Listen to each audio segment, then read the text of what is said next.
A 11-year-old girl threw herself in front of a mafia boss's bullet, and nobody could explain why. Not the FBI agents who reviewed the security footage 47 times. Not the 200 guests who watched it happen in real time. Not even Vincent Moretti himself, Chicago's most feared criminal patriarch, a man who had survived 3 assassination attempts, 2 federal indictments, and 30 years of blood-soaked empire building. But when he looked down at the child bleeding on the marble floor and saw the silver locket around her throat, his silver locket, the one he gave to a woman who vanished 12 years ago, Vincent Moretti felt something crack open inside his chest that no bullet had ever reached. If you're already hooked, hit that like button and drop your city in the comments below. I want to see exactly how far this story has traveled. Now settle in. This one's going to take everything out of you. The Harrington Museum of Natural History had never looked so dangerous dressed up in candlelight. Crystal chandeliers threw fractured gold across the vaulted ceiling of the grand atrium, where 200 of Chicago's wealthiest citizens moved between cocktail tables draped in ivory linen, their laughter bouncing off dinosaur bones and Roman statuary. The annual Lakefront Children's Charity Gala was the kind of event that got photographed for glossy magazines, a gathering so gilded, so deliberately public, that even the most paranoid men in the city felt safe attending. Vincent Moretti was not safe anywhere. He simply had learned to look like he was. He stood near the northeast corner of the room with his back to a 12-foot marble column, a glass of Barolo held loosely in his left hand, while his right remained free and close to his body, a habit so old it had become unconscious. He was 51 years old, broad across the shoulders, with close-cropped silver hair and a face that had been broken and reset so many times it had its own architectural logic now, like a building that had survived several earthquakes and simply absorbed the damage into its bones. He wore a charcoal suit that cost $4,000 and fit him with the kind of precision that only happened when the tailor had been told, quietly, that he needed to leave room under the left arm. His security lead, a compact ex-Marine named Dario Voss, materialized at his elbow without being summoned. "Perimeter's clean," Dario said, not looking at him. "3 exits confirmed.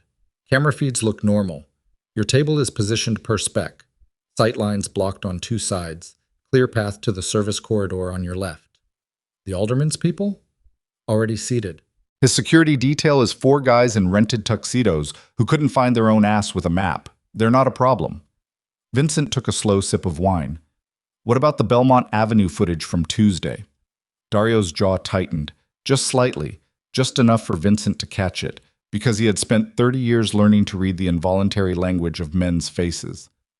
Still inconclusive. Could be DeLuca's crew running a surveillance pattern. Could be nothing. It's not nothing.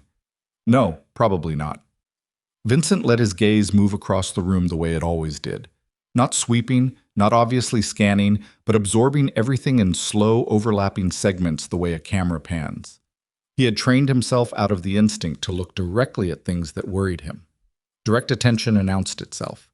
Instead, he cataloged the waitstaff, 11 of them, 3 he hadn't seen before, the 2 men by the east entrance who had been standing in the same positions for 30 minutes without touching their drinks, the cluster of city council members near the bar who were laughing too hard at something that wasn't funny, the tall windows along the north wall, dark now, reflecting the room back at itself like black mirrors. And then the girl. She was standing near the dessert table along the south wall, completely alone, wearing a navy dress that was at least a size too large and shoes that had been polished so hard they caught the light like little mirrors. She was small, fine-boned, with dark brown hair pulled back in a braid that was already coming loose on one side. She looked about 10 or 11. She was eating a chocolate petit four with the focused concentration of someone rationing something precious. And she was watching the room with eyes that moved the same way Vincent's did, in slow, overlapping segments, absorbing and filing. He noticed her the way he noticed anything that didn't fit the pattern of the environment, quietly, without reaction, filing it away.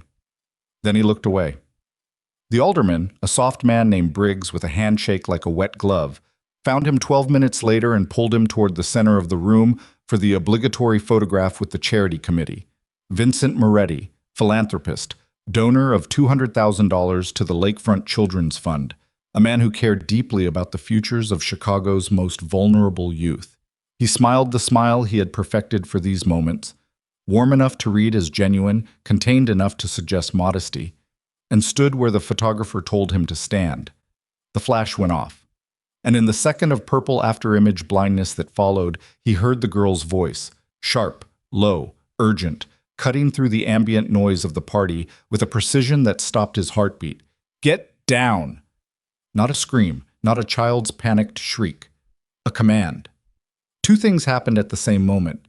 Vincent's body responded to the tone of that voice before his mind could process the words, dropping his weight backward and to the left by pure reflex. And 112 pounds of 11-year-old girl launched herself through the air from his right side and slammed into him with everything she had. The shot came a half-second later.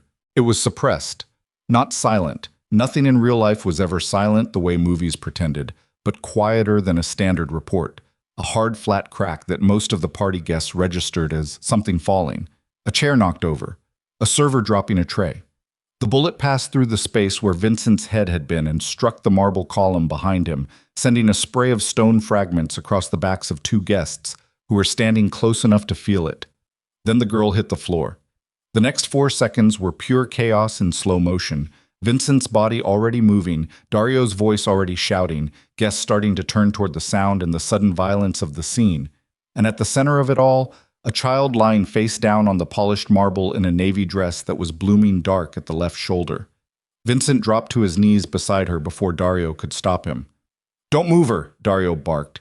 But Vincent was already there, already pressing his hand to the wound with a steadiness that had nothing to do with calm and everything to do with a lifetime of practice at holding things together when they were breaking apart. The girl turned her head. She looked directly at him, and her eyes, brown, sharp, ferociously alert, did not have fear in them. They had something else. Something that looked, improbably, like calculation. "There's a second shooter," she said. Her voice was slightly compressed with pain, but absolutely controlled. "Service entrance, northwest. He'll move in 3 minutes when the first one doesn't radio back." Vincent stared at her. "How do you—" I saw his earpiece reflection in the column, same as the first one. "Go." She blinked once, slow and deliberate, and then her eyes lost some of their sharp edge, and she made a small sound that was the first concession to pain she'd allowed herself. "I'm okay. Shoulder. Go." Dario was already in motion on the northwest side of the room, hand to his earpiece, two of their men peeling away from the crowd to follow. Vincent stayed where he was, his hand on the girl's shoulder, the white of his shirt cuff going red at the wrist. "What's your name?" he said. Not a question. A command, the same way she had spoken to him. "Hazel," she said. "Hazel what?" The edges of her mouth pulled in something that wasn't quite a smile. "Rowan," she said. "Hazel Rowan." And then, because children's bodies are honest in ways that adults train out of themselves, she passed out. The locket fell free of her collar as she went limp, a small oval of tarnished silver on a thin chain, spinning once in the chandelier light before settling against the marble floor. And Vincent Moretti, who had not felt genuine surprise in 20 years, felt the world tilt beneath him. He knew that locket. He knew every scratch on it. He had held it in his hands in a jewelry shop on West Division Street 12 years ago, and paid cash for it, and had it engraved on the back with 3 words in script, too small to read without holding it close. He had given it to a woman named Clara on a rainy October night when the city was just beginning to turn cold, pressed it into her palm, and closed her fingers around it, and told her it meant something he didn't have a better word for yet. 3 weeks later, Clara was gone. No note, no explanation, no trace that she had ever existed in his life, except for a drawer of small objects she left behind. A book, a coffee cup, a scarf, and the absolute silence where her phone number used to be. He had assumed eventually that she had done what smart women did when they saw clearly what he was. He had buried it. He had gone on. He was Vincent Moretti. Going on was the only thing he had ever been reliably good at. He reached down with fingers that were not entirely steady and lifted the locket from the floor, turned it over. The engraving on the back said, "Always find me." Those were the 3 words. His words. The ones he'd chosen when he didn't have a better word for what he felt. The room was full of screaming now, guests finally registering what had happened, his men controlling the exits, paramedics being called. Somewhere across the atrium, Dario's voice cut through the noise with the efficient brutality of a man doing exactly what he'd been trained to do. Vincent sat on the marble floor of the Harrington Museum of Natural History with a bleeding 11-year-old child and a silver locket in his hand, and felt 30 years of careful, armored certainty begin to come apart at the seams. The hospital was a controlled disaster. Mercy General's emergency wing had been locked down within 20 minutes of the paramedics' arrival. Not by the hospital, but by 4 of Vincent's men who materialized from various points across the city with the wordless efficiency of people who had rehearsed this exact scenario many times. The attending physician, a compact woman named Dr. Enara Webb, who had clearly dealt with this kind of institutional override before, kept her face carefully neutral as she assessed Hazel's wound and gave her instructions to the nursing staff in clipped, precise sentences. "Bullet passed through the deltoid muscle cleanly," she told Vincent when she came out. She looked at him the way people looked at him when they knew exactly who he was and had decided the most strategic response was to treat him like anyone else. "No arterial involvement. She'll need stitches and monitoring for the night, but she's not in danger. She was extraordinarily lucky." "She wasn't lucky," Vincent said. "She moved herself in front of it deliberately." Dr. Webb regarded him for a moment with something that might have been professional interest. "Yes, that's what the trauma presentation suggests. Children don't typically present with that kind of ballistic injury pattern from instinctive movement." She paused. "She's asking for you." "She's awake?" "She never fully lost consciousness. She coded in the ambulance for about 40 seconds but came back strong. She's been cooperative and lucid since we got her stabilized." Another pause, slightly longer. "She hasn't asked for a parent or guardian. She's asked for you, by name." Something moved through Vincent's chest that he couldn't immediately classify. He nodded once and followed the doctor through the double doors. Hazel Rowan was sitting up in the hospital bed with her left arm immobilized and an IV line in her right forearm, wearing a paper gown 2 sizes too large and an expression that belonged on someone at least 30 years older. Her braid had come entirely undone. There was a bruise forming on her left cheekbone from the impact with the marble floor. She looked at him when he came through the door without any of the wariness or performed vulnerability that sick children in hospitals usually showed adults who had power over them. She looked like someone assessing a situation and deciding how much to reveal. "You're okay," she said. "You shouldn't have done that," Vincent said. "You would have died." "You don't know that." "I do, actually." Her voice had recovered most of its precision. The medication was keeping the pain managed, but it hadn't touched whatever was behind her eyes. "The first shooter was positioned at a 23-degree angle from the column behind you. You were stationary. His sightline was locked. If you'd only dropped, it would have been enough to miss the kill shot, but you didn't drop. You stepped left, which actually put you more directly into the trajectory. If I hadn't hit you sideways, the bullet would have gone through the left side of your neck." Vincent pulled a chair to the side of the bed and sat down. "How old are you?" 11. How does an 11-year-old know about trajectory calculations and sightlines? The corner of her mouth did the thing again, the almost smile that wasn't quite. "I read a lot." "That's not an answer." "No," she agreed. "It's not." He leaned forward with his forearms on his knees. The hospital room was quiet except for the mechanical breathing of the monitors. Somewhere down the hallway, a phone rang twice and stopped. Vincent had spent 30 years in rooms with people who were deciding how much to tell him, and he had developed a patience for silence that most people found deeply uncomfortable. Hazel found it uncomfortable too, but she was working not to show it. He could see the slight tension in her jaw, the way her fingers on her good hand curled once around the edge of the blanket and then deliberately relaxed. "Where are your parents?" he asked. "My mom died 8 months ago." Delivered flatly, the way children delivered facts that had become load-bearing walls in their understanding of the world. Not with drama, because the drama had already been processed and compressed into this compact, survivable sentence. "I'm sorry. She was sick for a long time."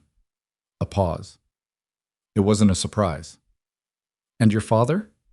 Her eyes shifted. Not away. She didn't look away from him, which was itself notable. But the quality of her attention changed slightly, like a door that had been open a fraction closing to a fraction less. "My mom said he didn't know about me." "Where are you living now?" "I'm with a foster placement, the Deckers, in Pilsen." She said it without inflection, the same way she'd said everything else. But something in the word placement carried its own weight. Clinical, administrative, a word that belonged to paperwork, not to people. How long? 6 weeks? And before that? Different placements. She looked at him directly again. Why are you asking me these things? You're Vincent Moretti. You already know everything about me. You have people. He regarded her for a moment. My people are working on it, he said, but I wanted to hear it from you. Why? Because the way someone tells you something tells you more than what they say. She was quiet for a beat. Then something in her expression shifted, not softening exactly, but becoming more considered, more honest. She warned me about men like you, Hazel said. My mom. She said powerful men are the most dangerous kind because they make you feel like their protection is the same thing as safety, and it never is. Your mother was smart. She was, Hazel said. And for the first time since he'd walked through the door, the clinical precision of her voice cracked just slightly at the edges, the way frozen ground cracks in early spring. Not breaking, just showing that underneath the hardness, something was still alive and capable of being hurt. She was the smartest person I ever knew. Vincent reached into his jacket pocket and set the silver locket on the bedside table beside her water cup. Hazel looked at it. Her body went very still. Do you know what that is? He asked. A long silence. When she looked back up at him, something in her eyes had changed, still guarded, still calculating, but with a new layer of something underneath that he didn't have a name for yet. It was my mom's, she said carefully. I know, Vincent said. I gave it to her. The monitor above her bed beeped 3 times in the silence. Down the hallway, someone called a room number over an intercom. The fluorescent light hummed its flat institutional note above them. Hazel stared at him. Your mother's name, he said. It wasn't a question this time either. She answered anyway. Clara, she said. Clara Rowan. Vincent Moretti sat with that name in the space between them for a moment. The name he hadn't said aloud in 12 years. The name he'd trained himself not to say. The name that had become a kind of scar tissue over something that used to breathe. And felt the scar tissue split open cleanly, the way old wounds sometimes do. He didn't let it show on his face. 30 years of practice wouldn't let him. But his left hand, resting on his knee, curled slowly into a fist that he held for 3 seconds and then released. Get some rest, he said. His voice came out level. You're not going anywhere tonight. Mr. Moretti. Her voice stopped him at the door. He turned. She was looking at him with those old, assessing eyes, and in her left hand she was holding the silver locket. She'd picked it up from the table while he wasn't watching, which was itself a small revelation. I'm not going to trust you just because you're telling me something big, she said, if that's what you're building toward. I'm not building toward anything tonight, he said. Then what are you doing? He considered the question with more honesty than he usually permitted himself. Trying to understand, he said, what I missed. He walked back through the double doors and stood in the hallway for a moment with his back against the wall and his eyes closed, the antiseptic smell of the hospital filling his lungs, the sound of the city, a low pressure beyond the windows, and 12 years of careful, armored silence suddenly as loud as anything he had ever heard. Dario found him there 90 seconds later, which was as long as Dario ever let him be alone in a non-secure location. Second shooter is in custody, Dario said, falling into step beside him as Vincent pushed off from the wall and started moving. Belmont crew. DeLuca's people confirmed. Who authorized the hit? Working on that. Work faster. Vincent kept walking, eyes forward. The hallway was long and white and humming. Where are we on the girl's background? A small pause. Ran her ID as soon as the paramedics called in her name. Hazel Rowan, age 11, currently in DCFS placement with the Thomas and Renee Decker in Pilsen, placed 6 weeks ago following the death of her biological mother, Clara Rowan, 43, ovarian cancer, died approximately 8 months ago at St. Anthony's Hospital. Dario delivered this in the same tone he delivered everything, flat, efficient, without editorializing. No listed biological father on the birth certificate. The line is blank. Vincent stopped walking. He turned to face the wall and stood there for a moment with his hands in his pockets, looking at a framed print of the Chicago skyline that someone had hung there presumably to provide comfort, which it did not. Clara Rowan, he said, quietly. testing the weight of the name out loud in the air for the first time in a long time. You knew her. Also not a question. Dario had been with him for 22 years. Yes. A silence. The timeline of the child's birth, Dario said carefully, would be consistent with, yes, Vincent said again. Dario was quiet for 10 seconds, which was a long time for him. What do you want me to do? Vincent turned away from the skyline print and started walking again. Get me everything, he said. Clara Rowan's full history from the last 12 years. Every address, every hospital visit, every foster placement Hazel has been through, every contact Clara made before she died. His jaw was tight. And I want the Decker placement status reviewed by morning, quietly. And the DeLuca situation? That exists in a completely separate category right now and needs to be treated accordingly. His voice had hardened back into its operational register. The voice that gave orders from behind a wall that nothing could get through. The voice 30 years in the making. I want a full intelligence picture on their current leadership and what they think they know about our structure. They moved on me at a public event. That level of desperation means they believe something about our position that I want to understand before I respond. Understood. A beat. Vincent. Dario used his first name once every 6 months, and only when he was about to say something he needed the other man to actually hear. If the blood work comes back the way I think it's going to come back, it will. Then we have a completely different kind of vulnerability than anything we've ever managed before. I know, Vincent said. A child. A known child. Connected to you. I know, Dario. DeLuca's people will find out within... I know. He said it with a finality that closed the conversation, not from anger but from the simple reality that knowing something more completely than your advisor doesn't require you to keep hearing it restated. He walked through the emergency wing's outer doors into the cold Chicago night, the lake wind finding him immediately, cutting through the $4,000 suit like it cost nothing. Get me the car, and get me the locket's provenance report by 6 a.m. The locket's provenance? The engraving. I need to confirm the jeweler's record of the inscription. West Division Street, 2012. He looked out at the dark city, at the lights strung along Wacker Drive in the middle distance, at the sky that was never truly dark in Chicago, always that bruised amber from a million streetlights pushing back against the night. Chain of custody for that object matters now. He got into the car. The door closed. The city moved past the windows. Vincent Moretti sat in the back seat of his armored sedan with his hands flat on his knees and stared at nothing and did what he had done after every catastrophic moment in 30 years of catastrophic moments, he thought, methodically, systematically, without sentiment, without panic, without the luxury of feeling what he wasn't ready yet to feel. Clara had been pregnant when she left. She had been pregnant and she had known it, and she had chosen to disappear rather than tell him. She had raised a child alone. She had spent 12 years moving, evidently. The foster record suggested Hazel had been in 4 different placements, which meant Clara herself had been moving, relocating, staying ahead of something or someone. Staying ahead of him, specifically. He understood it. He didn't want to understand it, wanted, somewhere beneath the systematic thinking, to be furious about it, to feel the thing that the furious part of him was starting to form. But he understood it. He knew what Clara had seen when she'd looked at his life clearly. She had been 29 years old and not stupid, and she had seen it with perfect clarity, the way people from outside a world always saw it more clearly than the people inside it. The violence underneath the suits, the bodies underneath the legitimate business. The way that world consumed the people inside it and expanded outward and reached into everything and touched everything and left marks on everything it touched. She had made a choice. To protect a child she was carrying from the world that was coming with the man she was leaving. He could hold both things at once.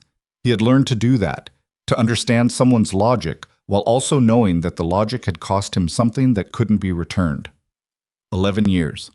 An 11-year-old girl who read about ballistic trajectories and assessed rooms the way he did, and threw herself in front of a bullet at a charity gala with the command presence of a soldier. Get down. Not a child's voice, not a child's instinct. Something trained, something practiced, something Clara had built into her, piece by careful piece, over 11 years. He thought about Clara sitting with a small dark-haired girl and teaching her, what? How to assess a room. how to identify exits, how to read the people around her for the ones who didn't belong, how to stay alive in a world that she'd correctly identified as hunting them both, even if the child didn't know yet exactly what the hunt was or why. Clara had prepared Hazel for a world she hoped Hazel would never have to navigate. And then Clara had gotten sick, and the preparation had passed itself forward into this moment. A museum atrium, a dressed-up crowd, a sniper's reflection in polished marble, a child making a decision in less than a second, saving his life. The life that Clara had spent 12 years keeping her away from. The car moved through the city. Vincent looked out the window and watched Chicago pass in amber and shadow, and somewhere behind his sternum, in the place where things he didn't permit himself to feel were kept compressed and controlled, something was building pressure that hadn't been there this morning. By the time the car reached his building on North Lakeshore Drive, he had organized it back into something manageable. He had done what he always did, taken the wreckage and found its structural logic and decided what to build from it. What he was going to build from this, he didn't know yet. But he knew that whatever DeLuca's people were planning, whatever war was coming, whatever the next 48 hours held, all of it had shifted. The landscape had changed. The calculation was different now. He had a daughter.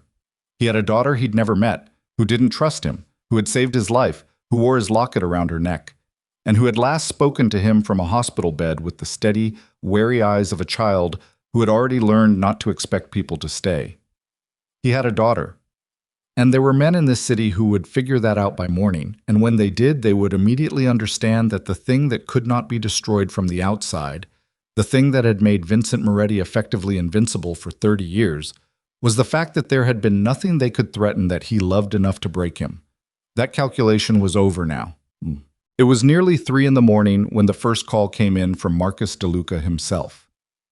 Vincent's personal cell rang once, a number that approximately 9 people in the world had, and Marcus DeLuca was not supposed to be one of them.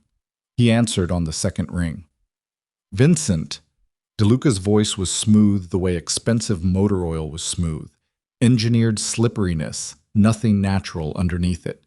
He was 54, second-generation outfit, had inherited his family's territory on the south side from a father who'd built it with genuine brutality. Marcus himself was smarter than his father and more patient, which made him considerably more dangerous. I heard there was some trouble tonight. I'm glad you're safe. Are you? Vincent said. Of course. What kind of city becomes if men like us can't attend a charity event without Marcus? His voice was flat and quiet. Don't. A pause on the other end. When DeLuca spoke again, the motor oil had thinned slightly. I'm calling as a professional courtesy. You called to find out if I survived. Vincent, and to hear how I sound, whether I'm rattled. He moved to the window of his penthouse, looking out at the lake in the darkness, the faint glitter of lights from the Indiana shore. I'm not rattled. Your people used suppressed rifles at a public event with 200 witnesses, and a child took the bullet. You know what that means for how I respond. I don't know what you're talking about. Yes, you do. He let the silence sit for 3 seconds. Exactly the right length. The professional courtesy goes both ways, Marcus, so I'll extend you one. Whatever you think you know about my position right now, whatever intelligence you have that made you believe this was the right moment, it's wrong. And before you commit fully to what you're planning, you should ask yourself whether the person who sold you that intelligence had reasons of their own for wanting us at each other's throats. A longer pause. That's a very interesting thing to say. It's the last interesting thing I'm going to say to you for a while, Vincent said. Good night. He ended the call, stood at the window for a long time. Then he took out a different phone, one that connected to a number he hadn't dialed in 10 years, and called a woman named Sylvia Crane, who was the most thorough private investigator in the state of Illinois and who owed him a debt that had been sitting between them, uncollected, for a decade. She picked up on the third ring, her voice carrying the rough edge of someone pulled out of sleep who was already processing the fact that this call, at this hour, from this number, meant something significant had changed. I need everything Clara Rowan left behind, he said without preamble. Letters, documents, storage units, anything in the possession of the DCFS case file, anything her daughter might be holding. A pause. And Sylvia, I need to know if Clara left anything for the girl to find when she was older. Instructions. A name. anything she prepared her to receive. Silence on the other end. Then, Vincent, you understand what you're looking for means. I know exactly what it means. Okay. Her voice shifted to the brisk professionalism that had made her exceptional at her work. Give me 72 hours. You have 48, he said, and ended the call. He stood at the window until the sky began to lighten. Not toward dawn yet, just the first faint suggestion of it, the darkness giving a fraction at the eastern edge above the lake. His phone showed 6 missed calls from his lawyer, 2 from his consigliere, 11 from various family members and associates who had heard about the gala and needed reassurance or information or instructions. He would answer all of them. He would manage all of it. That was what he did. But first he stood at the window in the lightning dark and let himself, for just a moment, hold the thing he'd been compressing all night. The image of a small girl in a navy dress launching herself sideways through a crowd, moving without hesitation toward danger rather than away from it. Not out of bravery exactly, but out of a decision already made, a calculation already completed before anyone else in the room had even registered the threat. Get down. Her voice in his ears, clear and precise and afraid of nothing. He had a daughter. And somewhere across this city, Marcus DeLuca was already working the phones with what he thought was the full picture of what had happened tonight. He was already building his strategy on intelligence he didn't know was compromised, around a target he didn't know had changed. Because what DeLuca didn't know, what nobody knew yet except the man standing at this window, was that the silver locket lying in a hospital bedside table in Mercy General's pediatric wing had just rewritten everything, every calculation, every vulnerability, every reason to walk away from 30 years of blood and empire and the slow, grinding machinery of a life that had never once left room for the thing it had just, against all probability, produced. By morning, DeLuca would know there was a girl. By morning, Vincent would need to have already decided what he was willing to burn down to keep her safe. He turned from the window, picked up the phone with the 9 contacts, dialed Dario. "Get the inner council together," he said when Dario answered. 7 a.m., not the office, the lakeshore location. He paused. And Dario. Nobody outside the inner 7 hears the word daughter until I say otherwise. Not a whisper, not a suggestion, not a pronoun. Understood, Dario said. If it leaks before I'm ready, it won't. Vincent ended the call, stood in the quiet of his penthouse, the city spread below him going from black to dark blue as the sky considered morning, and felt the shape of what was coming the way you felt a storm system before it arrived, in the pressure of the air, in the changed quality of the silence, in the deep animal knowledge that everything standing before the wind hit would need to either be stronger than the storm or willing to be taken apart and rebuilt. He had built this empire on the certainty that nothing could reach him. A child had just proven him wrong. And somewhere in the mathematics of that, in the terrifying arithmetic of what it meant to finally, after 51 years, have something the world could use against you, there was also something else. Something he hadn't felt in so long he almost didn't recognize it. It felt like a reason. He walked toward the hallway, and the gray approaching morning, and the empire that had defined every hour of his adult life waited quietly around him, holding its breath, sensing that its master had come back from the Harrington Museum a different kind of dangerous than the one who had left. At 6:47 a.m., a DCFS caseworker named Patricia Owen arrived at Mercy General to take custody of Hazel Rowan and return her to the Decker placement in Pilsen, standard procedure following a minor's overnight medical hold. The caseworker was met at the entrance by 2 men in suits who presented documentation she had never seen the format of before, authorizing a temporary protective custody transfer pending active threat assessment. Patricia Owen called her supervisor. Her supervisor called the district office. The district office called a number that connected to a law firm that did not advertise. 40 minutes later, the paperwork was resolved, and Hazel Rowan was still in the hospital room. When the nurse brought her breakfast, Hazel was sitting up in bed with a notebook she'd asked for, writing something in very small, precise handwriting. The nurse asked what she was writing. "Making a list," Hazel said. "Of what?" Hazel looked up. "Everything I need to find out before I decide whether to trust him." The nurse nodded, reasonably certain she was not equipped to respond to this, and left the breakfast tray. Outside the window, Chicago was beginning its Tuesday morning with its customary lack of sentiment, The lake going from black to green-gray in the low October light, the city indifferent to lockets and daughters, and the way a man's careful, armored life could come apart in a single second of chandelier-lit marble and a child's voice cutting through noise like a blade. Get down. The list had 12 items on it already, and Hazel was still writing. The list had 19 items on it by the time Vincent came back. Hazel heard him before she saw him. Not his footsteps, which were quiet for a man his size, but the change in the hallway outside her door, the way the low murmur of hospital noise reorganized itself around his presence, the way water reorganizes around a stone dropped into it. She closed the notebook, not to hide it. Just because she had decided, somewhere between items 14 and 19, that she wasn't going to let him see what she was thinking until she understood more about what he was. He came through the door at 8:12 a.m. carrying 2 cups of coffee and wearing a different suit from last night. Charcoal again, but lighter. The shirt beneath it a dark blue that made him look less like a funeral and more like a storm front. He had shaved. His eyes were the color of old iron, and they looked like they hadn't closed for a single minute of the night, which Hazel suspected was accurate. He set one of the coffees on her tray table without asking if she wanted it. "I'm 11, she said. "It's mostly milk," he said, and sat down in the chair beside the bed the same way he'd sat the night before. Forearms on his knees, weight forward, nothing casual about the posture even when it looked casual. "How's the shoulder?" "It hurts." "Are they managing it?" "Yes."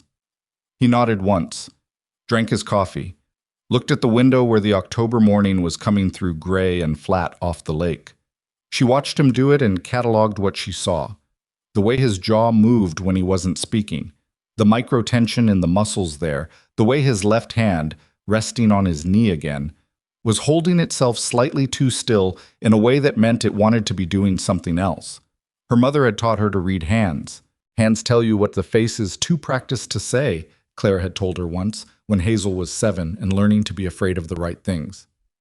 "You're going to try to tell me something," Hazel said. He looked at her. "Yes." "And you've decided I can handle it." "I've decided you've already figured out most of it." She kept her face level. Inside, something cold moved through her chest.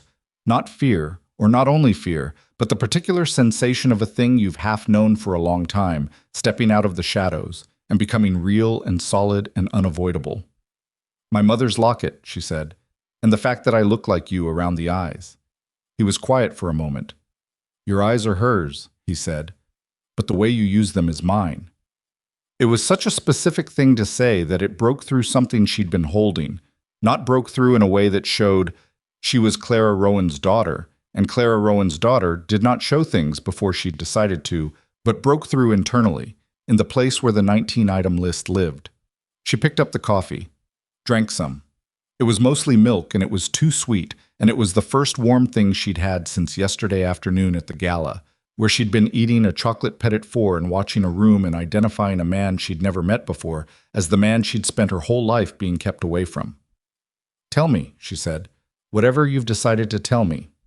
So he did.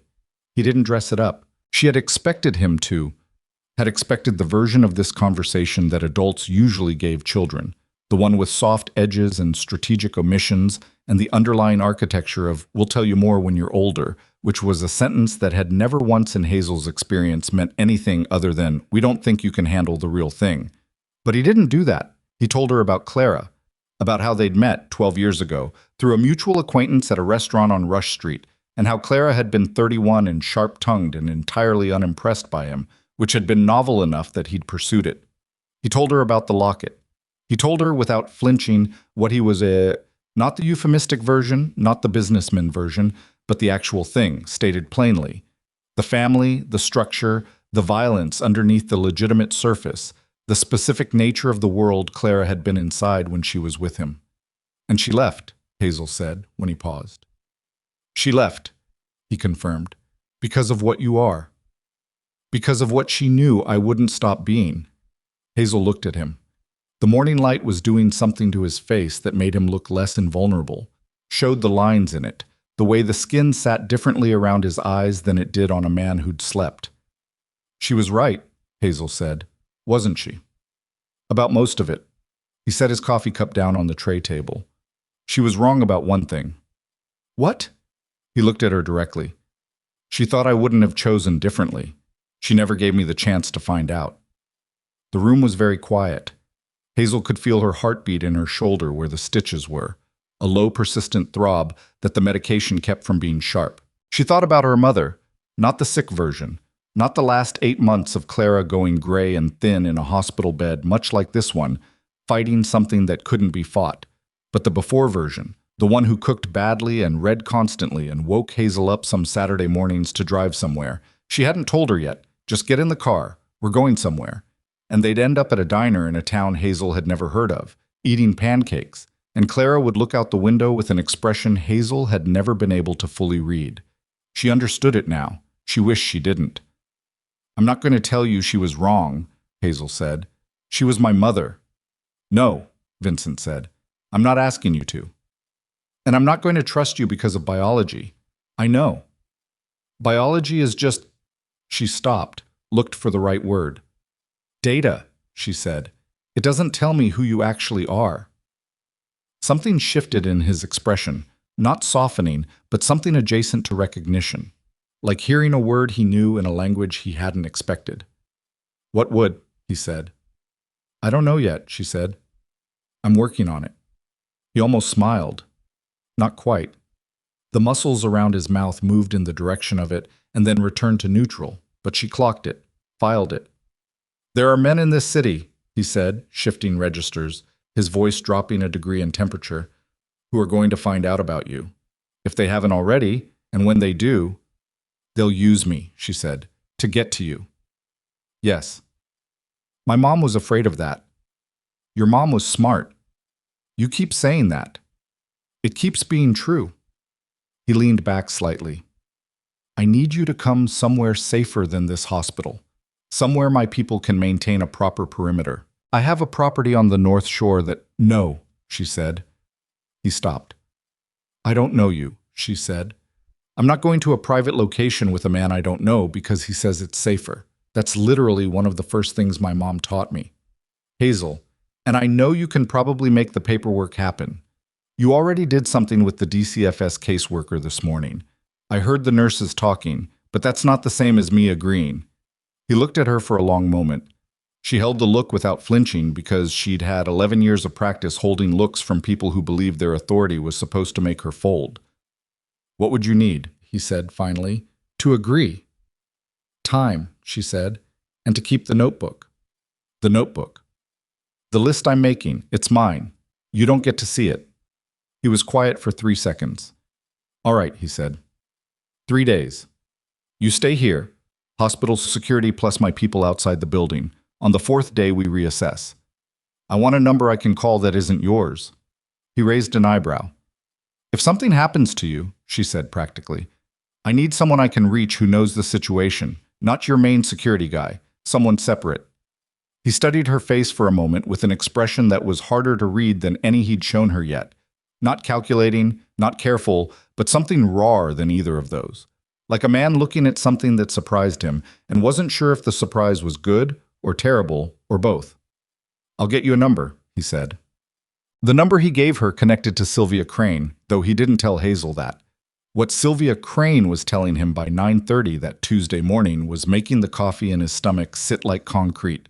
He took the call in the hospital's first-floor family consultation room, which his men had cleared, and stood at the window looking at the parking structure across the street while Sylvia talked.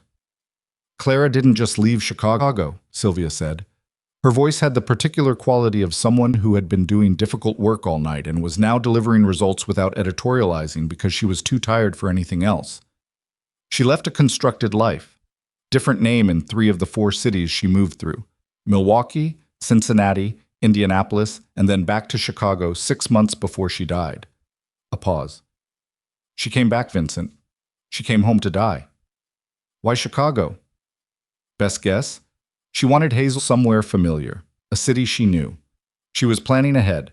She'd been sick for 2 years by then. She knew how it ended. She put Hazel in a school in Bridgeport, got her enrolled in the DCFS system preemptively so the transition would be smoother. Another pause. She was meticulous about it. Every placement form filled out in advance. Letters to the caseworkers explaining Hazel's history and needs. The woman spent the last year of her life making sure her daughter's transition into the system was as survivable as possible. Vincent said nothing. "There's more," Sylvia said. "Go." The Indianapolis address. She was there for 4 years, Hazel ages 5 through 9. The neighbor I spoke to this morning said Clara had a very specific routine. Kept to herself mostly, but every 6 months she'd have a kind of audit, the neighbor called it. Went through everything in the apartment, updated documents she kept in a fireproof box. The neighbor saw it once by accident through the open door. Said it looked like a full intelligence package. IDs, contacts, cash reserves, a map with locations marked. His jaw tightened. She was preparing for extraction. More than that, she was preparing Hazel for extraction, teaching her. The neighbor said Clara used to take Hazel to public places, museums, train stations, shopping centers, and run what she called observation games. Looking for who's in the room, identifying exits, noticing people who didn't fit. The marble column, the sniper's reflection. A child who looked at a room the way an intelligence professional looked at a room. Clara trained her, he said. Not surprised. Just saying it out loud so it existed in the air between them. Intensively, Sylvia said. And there's a fireproof box. Current location unknown. Hazel would know where it is. Based on the pattern, Clara would have left it somewhere accessible to the girl and not to DCFS. He turned away from the window. One more thing. Why didn't she contact me? 12 years. She moved 4 times, kept documentation on everything, clearly remained aware of what I represented as a risk. Why not contact me? Give me the chance to... I found a letter, Sylvia said quietly. Draft, never sent. In the Indianapolis papers that the neighbor preserved after Clara moved out. She left a box of things. Said the neighbor could throw them out, but the neighbor kept them.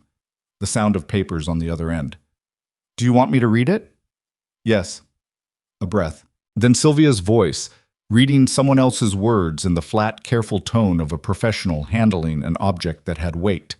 Vincent, I have written this 17 times and deleted it 17 times, and the 17th deletion was when I understood that I am never going to send this, and the reason I am never going to send it is not that I don't trust you with the truth, but that I don't trust myself with your answer. If you said come back, I would. And coming back would give our daughter a father and take away the only safe life I know how to build for her. I'm not strong enough to choose correctly if you ask me to choose, so I'm not giving you the chance to ask. Silence on the line. That's where it ends, Sylvia said. The draft. Vincent stood in the family consultation room with the parking structure outside the window and the muffled sounds of a hospital going about its morning beyond the door, and the draft of a letter Clara Rowan wrote and deleted 17 times sitting in the air of the room. Send me everything, he said. His voice was level, professionally, impressively level. The box contents, the neighbor's full account, the DCFS files. By noon, Sylvia said. He ended the call. Stood there, then took a breath that he didn't let expand into anything bigger than strictly necessary, and walked back out into the hallway and went to find Dario, because Dario was waiting with the thing that couldn't be ignored any longer. The DeLuca problem, the war that was already moving, whether Vincent attended to it or not. The inner council met at 10 a.m. in the back room of a sheet metal fabrication company in Bridgeport that had been legitimate for 30 years. And laundered nothing but also happened to have a soundproofed conference room behind the production floor which hummed and clanked with the polite indifference of industry. 7 men sat at a steel table. Vincent stood. DeLuca hit us at the Harrington, he said, without preamble.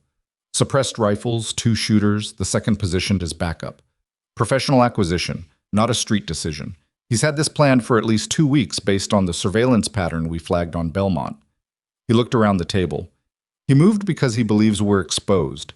He got intelligence that suggested a structural weakness in our position, either leadership uncertainty, financial pressure, or internal fracture. I want to know which one he was sold and who sold it. Sal Conti, who was 60 and had been with the family since before Vincent took over, shifted in his chair.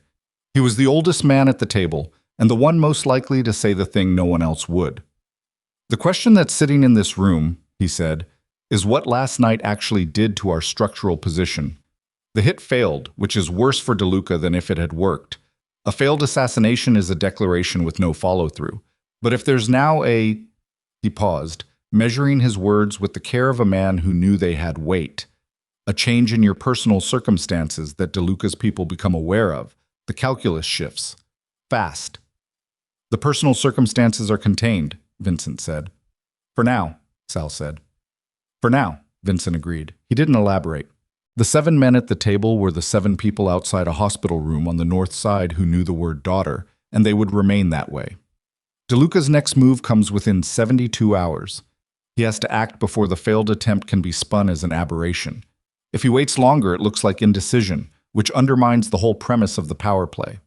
So he moves fast, and when he moves on multiple fronts simultaneously to divide our response capacity. We hit first, said Tommy Reardon, who was 38 and ran operations on the west side and thought most problems were solved by hitting them first. He wasn't wrong often enough to be dismissed. We don't hit first, Vincent said. We make him show us the full shape of what he's built before we dismantle it. If we move now, we're reacting to the parts we can see. I want to see the whole thing. Tommy's jaw set. He tried to kill you last night. Yes. In a room full of civilians and children. Yes. And we're going to wait. We're going to be strategic, Vincent said, which is the reason we're still here after 30 years, and every family that ran on impulse is either in federal prison or in the ground. He let that sit. Tommy absorbed it with the expression of a man who didn't like being right about being wrong. Dario, what do we have on DeLuca's current structure?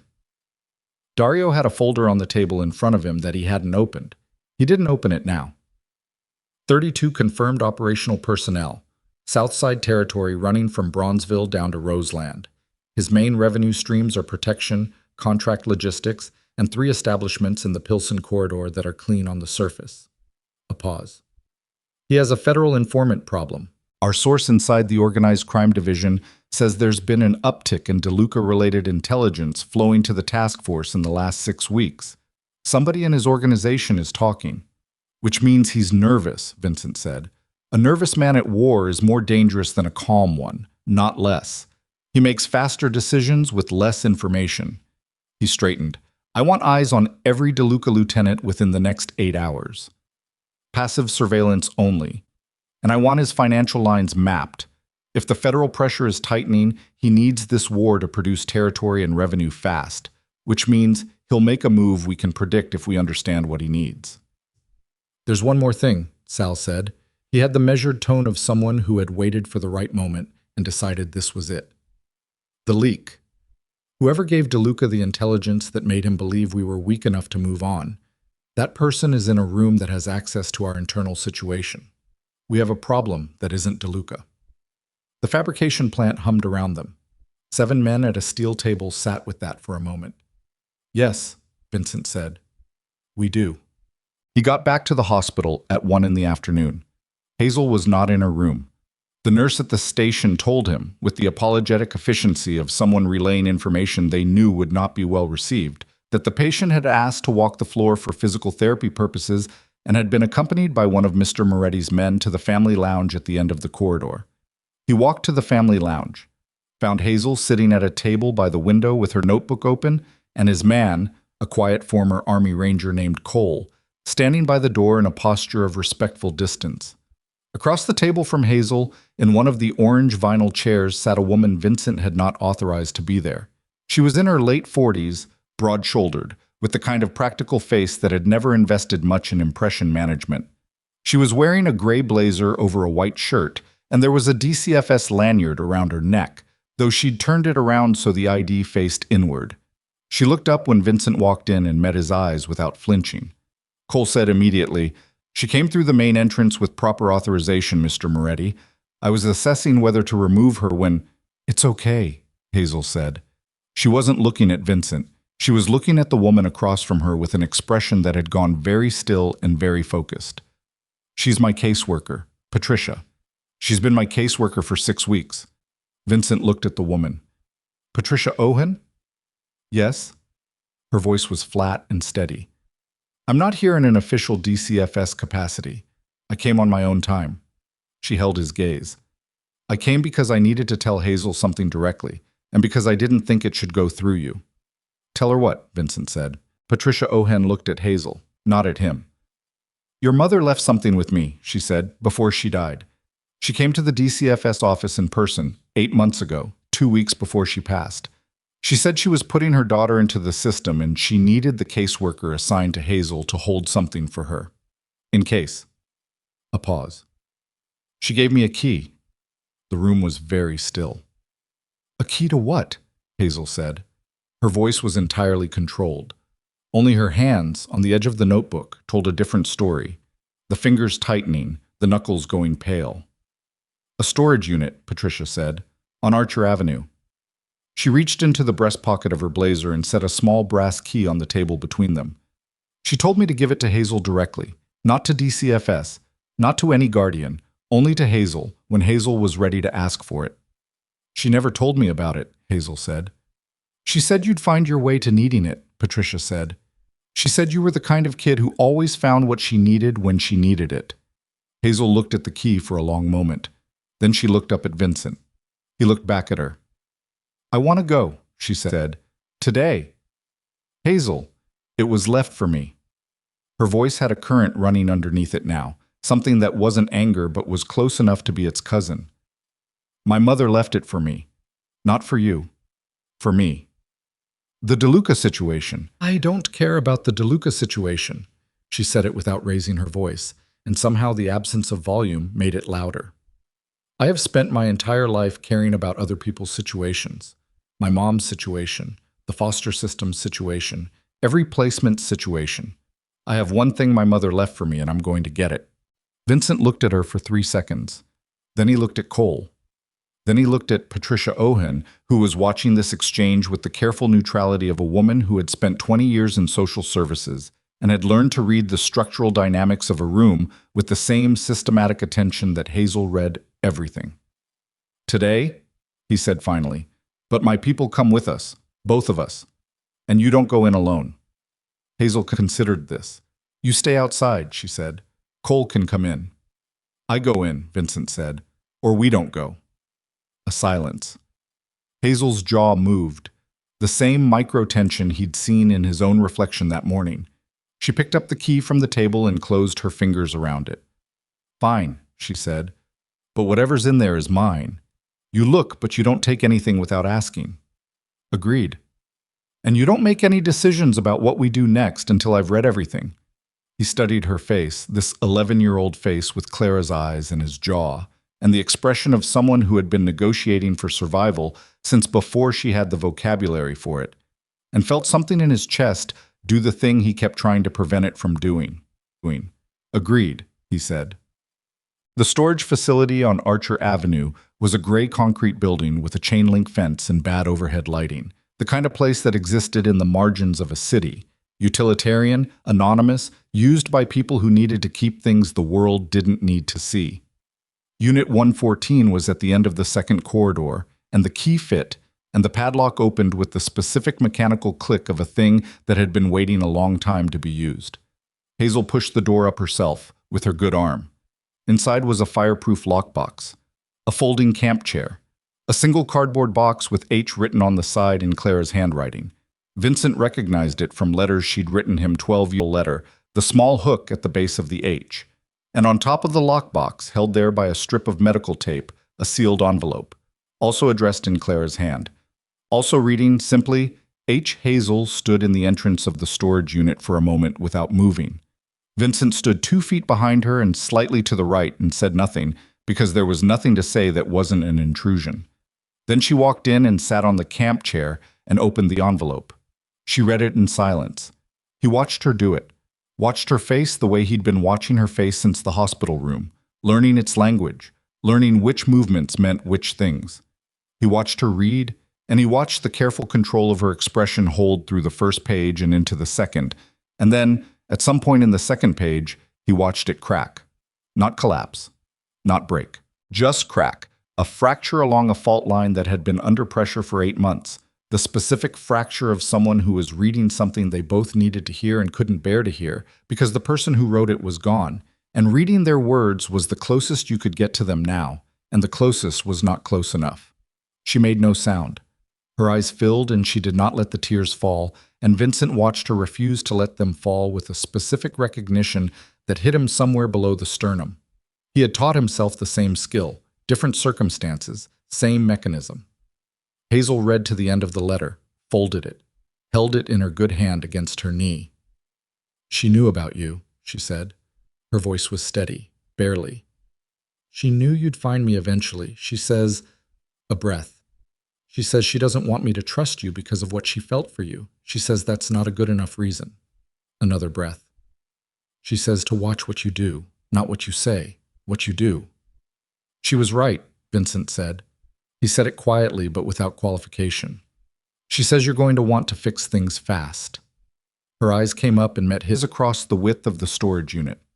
"She says that's how you're built, and that the fixing is going to be for you as much as for me, and I should know the difference."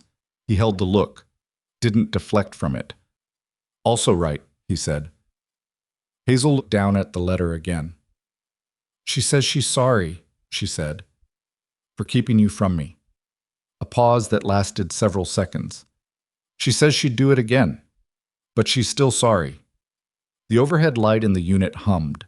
Somewhere in the corridor behind them, Cole was maintaining his distance with professional discretion. Vincent Moretti stood in a concrete storage unit on Archer Avenue, with the afternoon going gray outside and a child sitting in a camp chair reading a dead woman's letter and held perfectly still because anything else would have been wrong, and let the apology from a woman 12 years gone settle into the room around him. "I know," he said. And he did.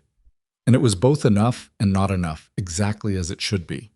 Hazel set the letter down on her knee, reached for the lockbox, tried the latch with one hand, couldn't manage it with the shoulder, and after a moment held it out to him. He crossed the unit and crouched in front of her and worked the latch, opened it, angled it so she could see inside first. Documents. A second envelope sealed with a different tab, also addressed to H, but with a note beneath it in smaller handwriting. "Not until you're ready, you'll know." A small cloth bag that clinked with the sound of coins or small metal objects. A photograph, face down. And a thumb drive. Hazel reached in and picked up the photograph. Turned it over.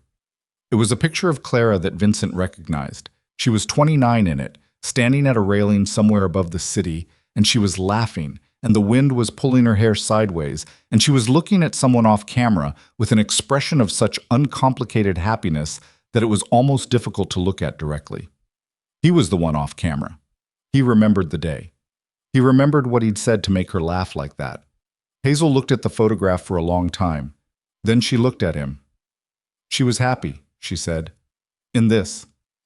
"Yes," he said. "With you." "For a while," he said. "Yes." Hazel turned the photograph back over and held it in her lap and closed her eyes and breathed, slowly and deliberately, in through her nose and out through her mouth, the way someone did when they were managing something large in a container that was not quite large enough. Then Vincent's phone rang. He looked at the screen. Dario. He rejected it. It rang again immediately. He answered. "We have a problem," Dario said. The quality of his voice, Dario, who delivered everything in the same tone regardless of content, had changed in a way that Vincent in 22 years had heard exactly 4 times. "What?" "Tommy Reardon," Dario said. "He's gone. Left his post 2 hours ago. His security phone is dead. And 20 minutes ago, Marcus DeLuca's people swept the Archer Avenue corridor." A pause that lasted exactly 2 seconds. "Vincent, they know where you are." Vincent was on his feet before Dario finished the sentence, hand already out to Hazel, eyes already on the unit entrance, 30 years of operational reflex compressed into a single motion toward the door. "Up," he said to Hazel. "Now, leave everything." She was already moving, already on her feet, letter in her good hand, photograph shoved into the pocket of the hospital clothes she was still wearing, the lockbox left open on the floor. "Tommy," Vincent said into the phone, moving. "Our leak," Dario said. "He sold us, Vincent. He sold you, and he sold the girl." Vincent hit the corridor at a controlled run with Hazel 1 step behind him, and behind them the storage unit stood open in the humming fluorescent light, with the lockbox open and the photograph gone, and the thumb drive sitting in the dark, waiting, and outside the chain-link fence the sound of car doors was already starting. There was no version of the next 60 seconds that did not require choices. Vincent had been hoping he still had time to avoid making. That time was over. The car doors were the wrong sound. Vincent had spent 30 years learning the language of threat. The specific register of sound that meant danger was organizing itself in your direction, and the sound of 3 car doors opening in sequence outside the chain-link fence of a storage facility on Archer Avenue on a gray Tuesday afternoon was not the sound of civilians. It was too coordinated, too deliberate. The pauses between each door were identical, which meant rehearsed, which meant professional, which meant DeLuca had not sent street muscle. He had sent people who had done this before. "Cole," Vincent said, not raising his voice. Cole was already moving from the mouth of the corridor, hand inside his jacket, body angled to give himself a sightline to the facility entrance without exposing his position. He had the compact economy of movement that came from actual training, not the performed aggression of men who wanted to look dangerous, but the specific conservation of a man who understood that speed in a close-quarter situation was less about fast motion than about never making a motion that didn't count. "2 at the gate," Cole said quietly. "Third one staying with the vehicle. The 4th. "Northwest corner of the fence," Hazel said. Both men looked at her. She was standing at the back edge of the corridor, good arm at her side, the hand holding the letter from her mother pressed flat against her thigh. Her eyes were moving in the pattern Vincent had now identified as her specific operational mode, the room reading, the segment-by-segment absorption of information that Clara had built into her over 11 years. "He went around the outside of the fence 3 minutes ago," she said. "I heard the gravel. He's covering the secondary exit." Vincent looked at Cole. Cole gave a single nod that said, "She's right. 4 men, 1 vehicle, a coordinated approach covering primary and secondary egress. This was not an improvised operation. This was a planned extraction, which meant DeLuca's people had known more than the address. They had known the layout. Tommy gave them the facility map," Vincent said. Quiet. Flat. "Looks like," Cole said. Hazel said, "There's a drainage culvert under the east wall. I saw it when we came in. It goes under the fence. The grate is corroded. You could pull it loose." "You're not going through a drainage culvert," Vincent said. "I've been in worse," she said, and the absolute matter-of-fact quality of it. A child, 11 years old, saying "I've been in worse" with the same tone other children used to discuss homework, hit him somewhere that didn't have a name. He pulled out his phone. Dario picked up before the first ring finished. "Tell me you have eyes on Archer Avenue," Vincent said. 2 minutes out, Dario said. "I've got 4 people coming from the south end. What's your count?" 4. Coordinated. They have the layout." "Tommy's people?" "Tommy's defection," Vincent said. "Yes." A breath on the other end. Then Dario, in the voice he used when he was processing something catastrophic and converting it in real time into logistics. "The south vehicle is 40 seconds out. I need you at the east wall in 90 seconds. "The culvert," Hazel said again, from just behind him. She was looking at him with the patient expression of someone who had arrived at a correct conclusion and was waiting for the adults to catch up. He looked at Cole. "Take her through the culvert. I'll draw the 2 at the gate." "Vincent, that's not a discussion, Cole." Cole absorbed this. Looked at Hazel. "Can you move fast with the shoulder?" "Yes," she said. "Then let's go." Vincent turned to Hazel. She was already looking at him with those old eyes, and what was in them was not fear and not helplessness, but something that was, and this was the thing that kept catching him unprepared, the thing he had not built any internal structure to manage, something that looked, cautiously, like trust that was deciding whether to commit. 90 seconds, he said. "You get through the wall and Dario's people will be there." She looked at him for 1 second. Then she said, "Don't get shot," and turned and followed Cole toward the east end of the corridor. He watched her go for exactly 3 steps, which was all he allowed himself. Then he turned toward the facility entrance and walked into what was coming. What followed lasted 4 minutes and was not heroic in any cinematic sense. It was 2 men at a gate making a decision about whether the man walking toward them was as dangerous as his reputation, and learning, in the specific hard way that men in their profession learn things, that reputation was sometimes accurate. It was Vincent Moretti with 30 years of violent pragmatism and a Beretta he'd carried daily since he was 22, doing what he'd always been able to do in the moments when there was no more room for strategy. moving forward when every reasonable calculation said to move back. Neither of DeLuca's men at the gate were dead when it was over, which was a decision Vincent made in the first half-second of contact. One had a broken orbital socket and would not be working for approximately 3 months. The other was zip-tied to the chain-link fence with his own restraints and was going to have a very unpleasant conversation with federal authorities within the next 48 hours.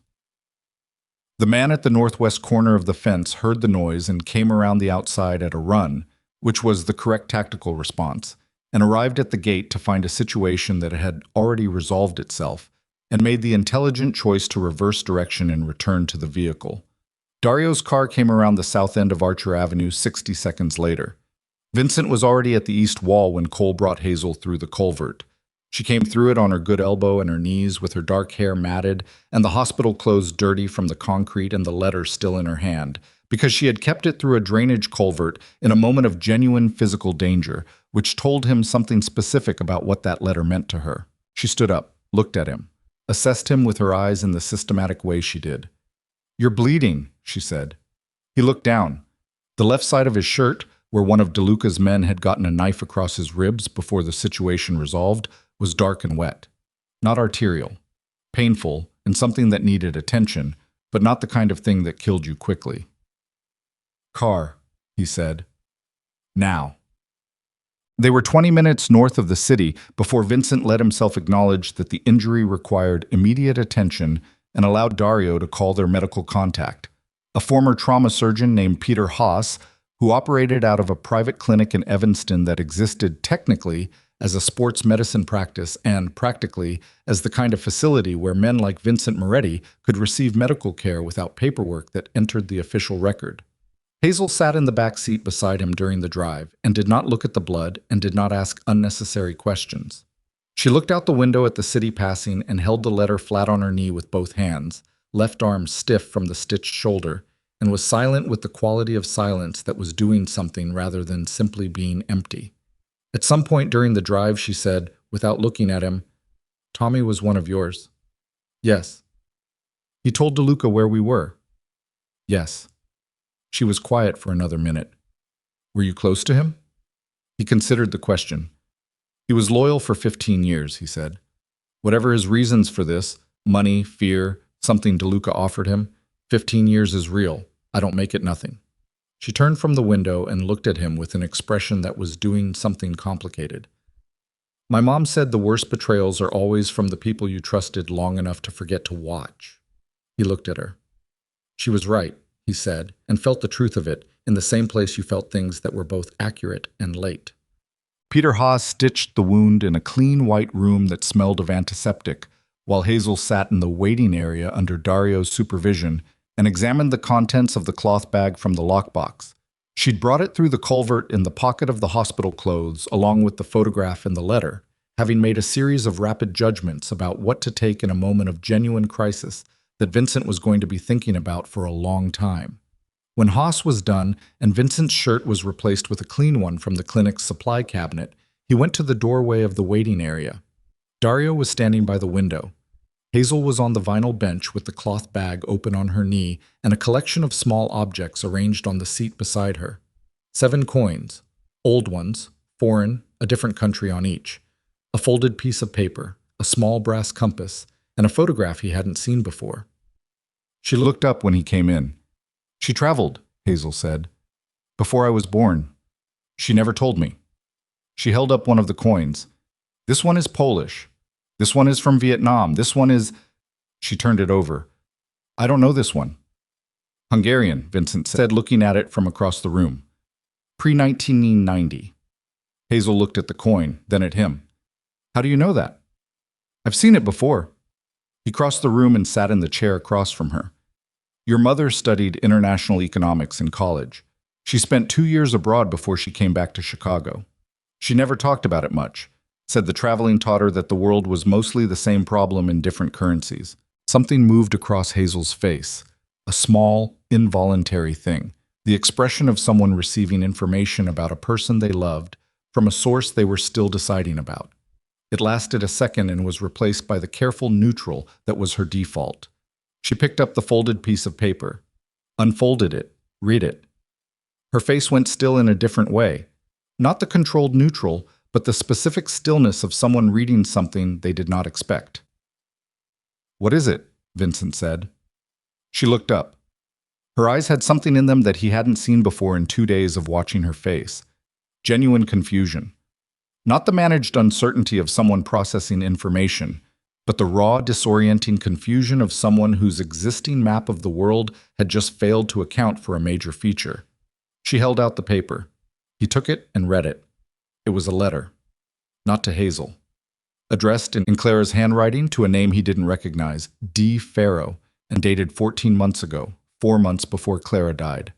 It was short. 4 sentences.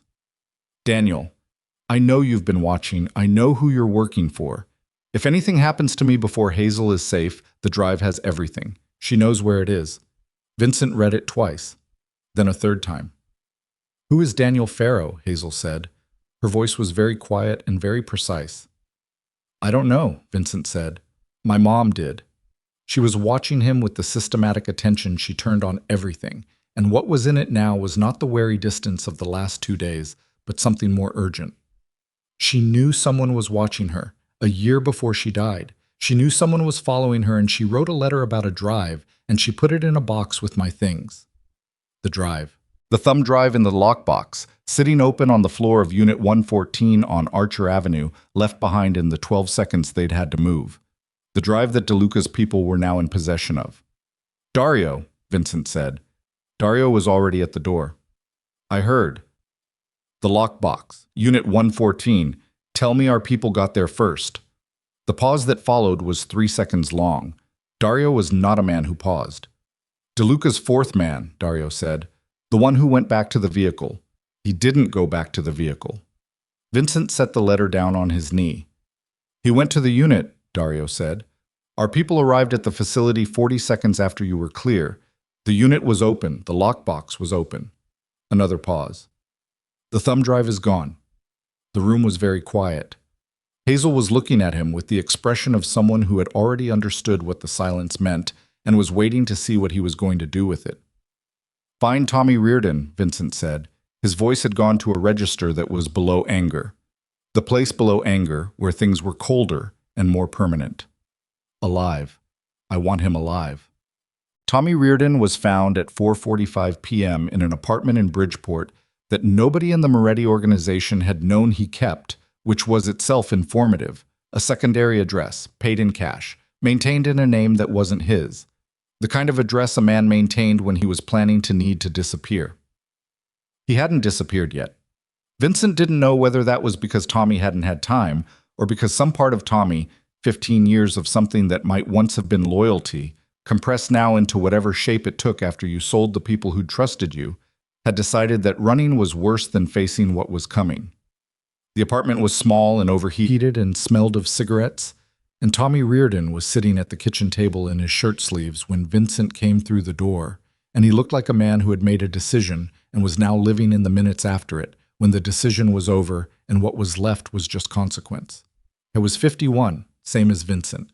They'd known each other since they were in their 30s, which meant Tommy had been present for the years when the Moretti organization had consolidated its position, had survived federal scrutiny, had built the specific kind of power that came from strategic patience rather than impulse. He'd been competent and trusted and there. Vincent sat across from him at the kitchen table without saying anything for a moment. Tommy didn't look away. That was something. The men who looked away were the ones trying to escape inside their own heads. Tommy looked at him directly, with the steady, beaten-down look of a man who had decided on honesty now that deception had expired. "DeLuca had my son," Tommy said. Vincent was quiet. "Brendan.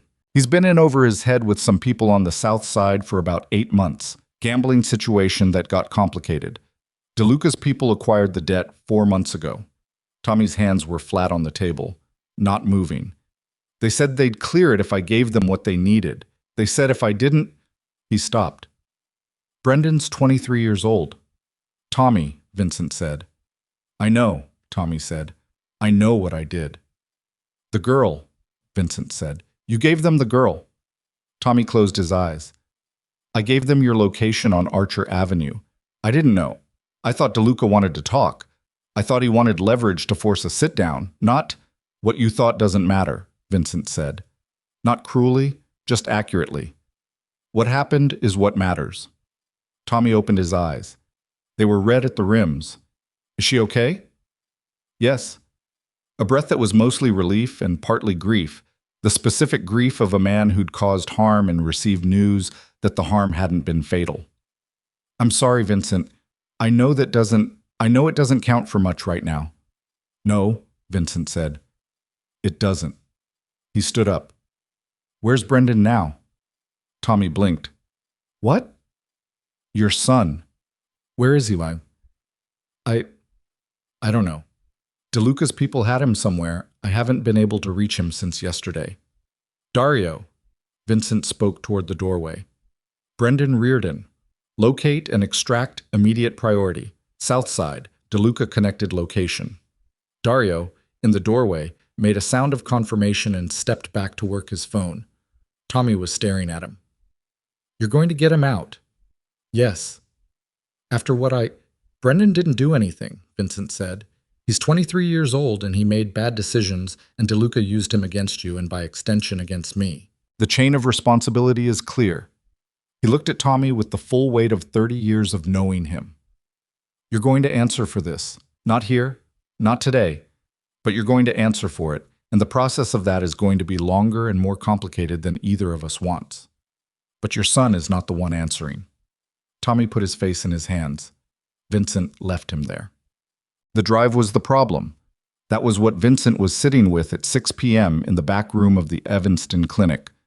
While Hazel slept, finally, after 40 hours, genuinely slept, on the examination table with a blanket over her, and the photograph of Clara in her good hand, the way small children held things while they slept, without making the decision to. The drive that Clara had prepared, that she'd told someone named Daniel Farrow about, which meant Farrow had known it existed, which meant DeLuca, through whatever chain of acquisition had led to Farrow, now knew it existed and now had it. Whatever was on that drive, Clara had considered it significant enough to mention in a letter to someone who apparently worked for people who were watching her. She'd considered it significant enough to tell Hazel it existed, she knows where it is, without telling Hazel directly, which was the move of a woman who trusted her daughter's intelligence to find something when the time came, while also understanding that explicit knowledge was a vulnerability. Sylvia Crane called at 6:12. Daniel Farrow, Sylvia said, without greeting. Former mid-level in the DeLuca organization. Ran logistics on the south side for about 6 years, then dropped out of the structure around 3 years ago. Current employment unknown, current location unknown. A pause. He's not nobody, Vincent. He was DeLuca's procurement specialist, the man who found things for DeLuca that DeLuca didn't want to acquire through regular channels. Including information. Including specifically information about the Moretti organization's structural vulnerabilities. Vincent was quiet for a moment, and Clara knew his name. Clara apparently knew him personally, Sylvia said. I found a phone record trail from the Indianapolis period. She and Farrow spoke 7 times in an 8-month window, 3 years ago. Then the calls stop. What would Clara's connection to a DeLuca logistics man be? I don't know yet. But here's the part that's going to matter to you. Sylvia's voice shifted. The shift he'd learned to recognize as the arrival of information that reorganized everything that came before it. I pulled the DCFS file through my contact there. Hazel's file has a flag on it that was placed 14 months ago, same time as the letter in the lockbox was dated. The flag is a protective custody notation, the kind that gets placed when there's an active threat assessment for a minor. Who placed it? That's the part, Sylvia said. It's not a DCFS staff notation. It's an external authorization, filed through a law firm, Clement and Associates, Michigan Avenue. She paused. Clement and Associates does work for the state attorney's office, specifically for the Organized Crime Division. Vincent sat very still. Clara Rowan, Sylvia said carefully, was cooperating with the state attorney's office. The file flag was part of a witness protection adjacent arrangement for Hazel in the event that Clara's cooperation became known before Clara died. The room was very quiet. The clock on the wall of the clinic's back room moved from 6:14 to 6:15 with a small mechanical click. She was giving them the drive, Vincent said. That's my read, Sylvia said. She had documentation on the DeLuca organization, from Pharaoh, and she was going to hand it to the state attorney before she died so that the thing that had been watching her for 12 years would be dismantled before her daughter was left alone in a city where it still operated, Sylvia said. Yes. Clara Rowan, 30 years old and pregnant, leaving a man she loved because his world was too dangerous. 12 years of moving, building a life, training her daughter to survive in a landscape she hoped she'd never have to navigate. Getting sick, coming home to die. And in the last 14 months of her life, doing the thing that the sick, tired, dying version of her had found the energy to do. Acquiring the documentation that would remove the specific threat she'd been most afraid of for 12 years, and positioning it to be delivered after she was gone. She had been trying to protect Hazel from DeLuca, specifically, which meant she'd known about DeLuca, specifically, which meant Pharaoh had told her something during those 7 phone calls that had given her an understanding of the threat landscape that Vincent himself hadn't possessed. DeLuca had been watching Clara for years, not because of Vincent, because of what Clara had been building toward. The drive is the state attorney's case, Vincent said. Probably. And DeLuca has it. Yes. So he now knows the full scope of Clara's cooperation, every name she documented, every transaction, everything she gave Pharaoh to give to the state attorney's office. He looked at the closed door of the examination room where Hazel was sleeping. And he knows Hazel exists, and he knows I've acknowledged her. Vincent. He's going to take her, Vincent said. Not a question, not a hypothesis. The flat declaration of a man who had just mapped the full shape of the problem he was inside. He can't let me dismantle him. The drive tells him I now have enough motive and enough material through Clara's cooperation to finish what she started. The only leverage he has left is Hazel. That's the shape of it, Sylvia said quietly. He ended the call. Sat in the room with the clock ticking and the shape of it.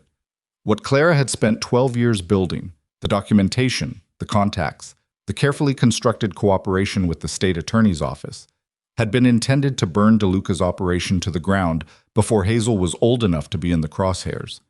It had not worked out that way, because Clara had died with the work unfinished and the drive still in a storage unit, and now the drive was gone, and DeLuca had it, and DeLuca knew everything. And tonight, or tomorrow morning at the latest, because DeLuca moved fast under pressure, and he was operating now under maximum pressure. They were coming for an 11-year-old girl. Vincent opened the examination room door. Hazel was awake. She was sitting up on the table with the blanket around her shoulders, looking at the door with the expression that told him she'd been awake for some time. You heard, he said. Not the words, she said. But your voice changed. She looked at him steadily. They're going to come for me. Yes. Because of what my mom was building. Because of what your mother started and we need to finish, he said. It came out differently than he'd intended. Not just operational, not just strategic, but with the weight of something he was committing to in the moment of saying it. He heard it. From the slight change in her expression, so did she. The drive is gone, she said. Yes. She was quiet for a moment, then, there were 2 drives. He looked at her. I didn't know what it was at the time, she said, but my mom made me memorize where things were. A year ago, when she was still well enough to drive, she took me somewhere in the city and showed me a second location, a different kind of storage. She paused. She said it was a copy of something important. She said if something ever happened and I needed to find it, I would know when. Hazel, I know when, she said, quietly. Definitely. She made a copy, Vincent. He looked at her. This child sitting in a clinic blanket with Clara's eyes and the specific, deliberate courage of someone who had been prepared for exactly this moment by a woman who had loved her enough to build her into something that could survive it. Where? He said. She told him. And Vincent Moretti, who had spent 30 years being the most dangerous thing in whatever room he occupied, felt the machinery of everything he'd built and everything he'd done and everything he'd been shift around this new axis. A child's voice in a hospital room, a letter in a drainage culvert, a dead woman's plan coming forward through the only person she'd trusted to carry it. He stood up. We move tonight, he said. I know, Hazel said. I've been ready. The second drive was in a library. Not a storage unit, not a safety deposit box. Not any of the places a man like Vincent would have thought to look, but a public library branch on South Halsted Street, in the children's section, inside a hollow-backed copy of a book about birds of the Great Lakes region that Clara Rowan had checked out and returned 11 times over 3 years without ever actually borrowing it, which meant it lived permanently on the shelf, which meant nobody touched it, which meant it was the safest place in Chicago. Hazel told him this in the car on the way there, sitting in the back seat between Vincent and Dario, the clinic blanket still around her shoulders, her voice steady and methodical the way it was when she was delivering information she'd been holding and had decided the time for holding it was over. "She took me there when I was 9, Hazel said. "She showed me the book. She said if I ever needed to find something important, I would find it inside the bird that nobody watches." "The bird that nobody watches," Vincent repeated. "There's a chapter on the common grackle," Hazel said. She said nobody cares about grackles. They're everywhere, so nobody looks at them. Dario made a sound in the front seat that was almost appreciative. "Smart woman," he said quietly. "Yes," Vincent said. She was. The library closed at 8 p.m. It was currently 7:11 Chan. They made it with 22 minutes to spare, which was exactly enough time and not a minute more, because Dario's phone produced 3 rapid alerts at 7:09 indicating that 2 vehicles registered to a shell company connected to DeLuca's logistics network had been identified on the south end of Halsted Street, moving north. "They're tracking us," Cole said from the driver's seat. "No," Vincent said. "They're tracking the pattern. They know the drive is gone from Archer Avenue. They know Clara had a connection to this neighborhood. They're covering ground." He looked at Hazel. "We have one shot at this." "I know," she said. "You go in with Cole. You get the book. You come out the side entrance on the west side of the building, not the front. 60 seconds maximum." "I know the library," she said, with the patience of someone reminding an adult that they had provided this information already. 60 seconds, Hazel." She looked at him. "I heard you the first time." She and Cole went in through the front entrance at 7:13. Vincent sat in the car with Dario and watched the south end of Halsted Street where the 2 vehicles had last been tracked and felt the specific quality of waiting that was different from all other waiting. The kind where the variable you couldn't control was a person rather than a situation, and the person was someone you had only started to understand you could not afford to lose. "If they get to her before Cole gets her out," Dario started. "They won't," Vincent said. "Vincent, they won't," he said again. Not because he was certain, because certainty was the only posture available to him in this moment, the only thing that kept the machinery running. And he had learned early and thoroughly that the moment you permitted doubt into your operational thinking was the moment the thing you were afraid of became more likely. Cole came out the west side entrance at 7:15 with Hazel beside him and a book about Great Lakes birds under his arm. They were back in the car by 7:16. The 2 DeLuca vehicles turned onto Halsted at 7:17. Dario pulled out heading north before they reached the library block. In the back seat, Hazel had the book open on her knee and was working the hollow backing with her good hand, her left arm pressed against her side, her face tight with the effort and the shoulder and the concentration. She got it open. Inside, taped to the backing board, was a thumb drive identical to the one in the Archer Avenue lockbox. She peeled it free, held it up. It was very small, the size of a thumbnail, the kind of object that looked like nothing and contained everything. "My mom made a copy," Hazel said, "because she knew if anything happened to the first one, there had to be a second." Vincent looked at the drive in her hand. "Your mother," he said carefully, "planned for every version of this that she could imagine. She planned for every version except the one where she ran out of time before she could finish it herself," Hazel said. "And there was no bitterness in it, just the clean, precise grief of a child who had understood exactly what her mother had been and what her mother had tried to do and why it hadn't been enough and why that wasn't the same as failure." He took the drive from her hand when she held it out. "What do we do with it?" she asked. "We finish what she started," he said. The state attorney's contact was a woman named Rachel Foss, and she answered her personal cell at 7:43 p.m. with the immediate alertness of someone who had been waiting for a call she'd known was coming and hadn't known when. "The Faro materials?" Vincent said, without introduction. A pause on her end, then, "Who is this?" "Someone who has what Clara Rowan was building toward. A complete copy. And a personal motivation to see it delivered tonight, rather than through channels that DeLuca has time to compromise. Another pause. Longer. Where? You come to me, he said. Alone. One location. I'll send it in the next 5 minutes. Mister, the drive has everything, he said. Every transaction, every name, every structural connection in the DeLuca organization going back 6 years. Clara built it with Pharaoh's cooperation, and she built it to be complete. You know what it's worth? He paused. And you know that DeLuca currently has the original, which means your window to move on it before he neutralizes the exposure is measured in hours, not days. Rachel Foss was quiet for 4 seconds. Send the location, she said.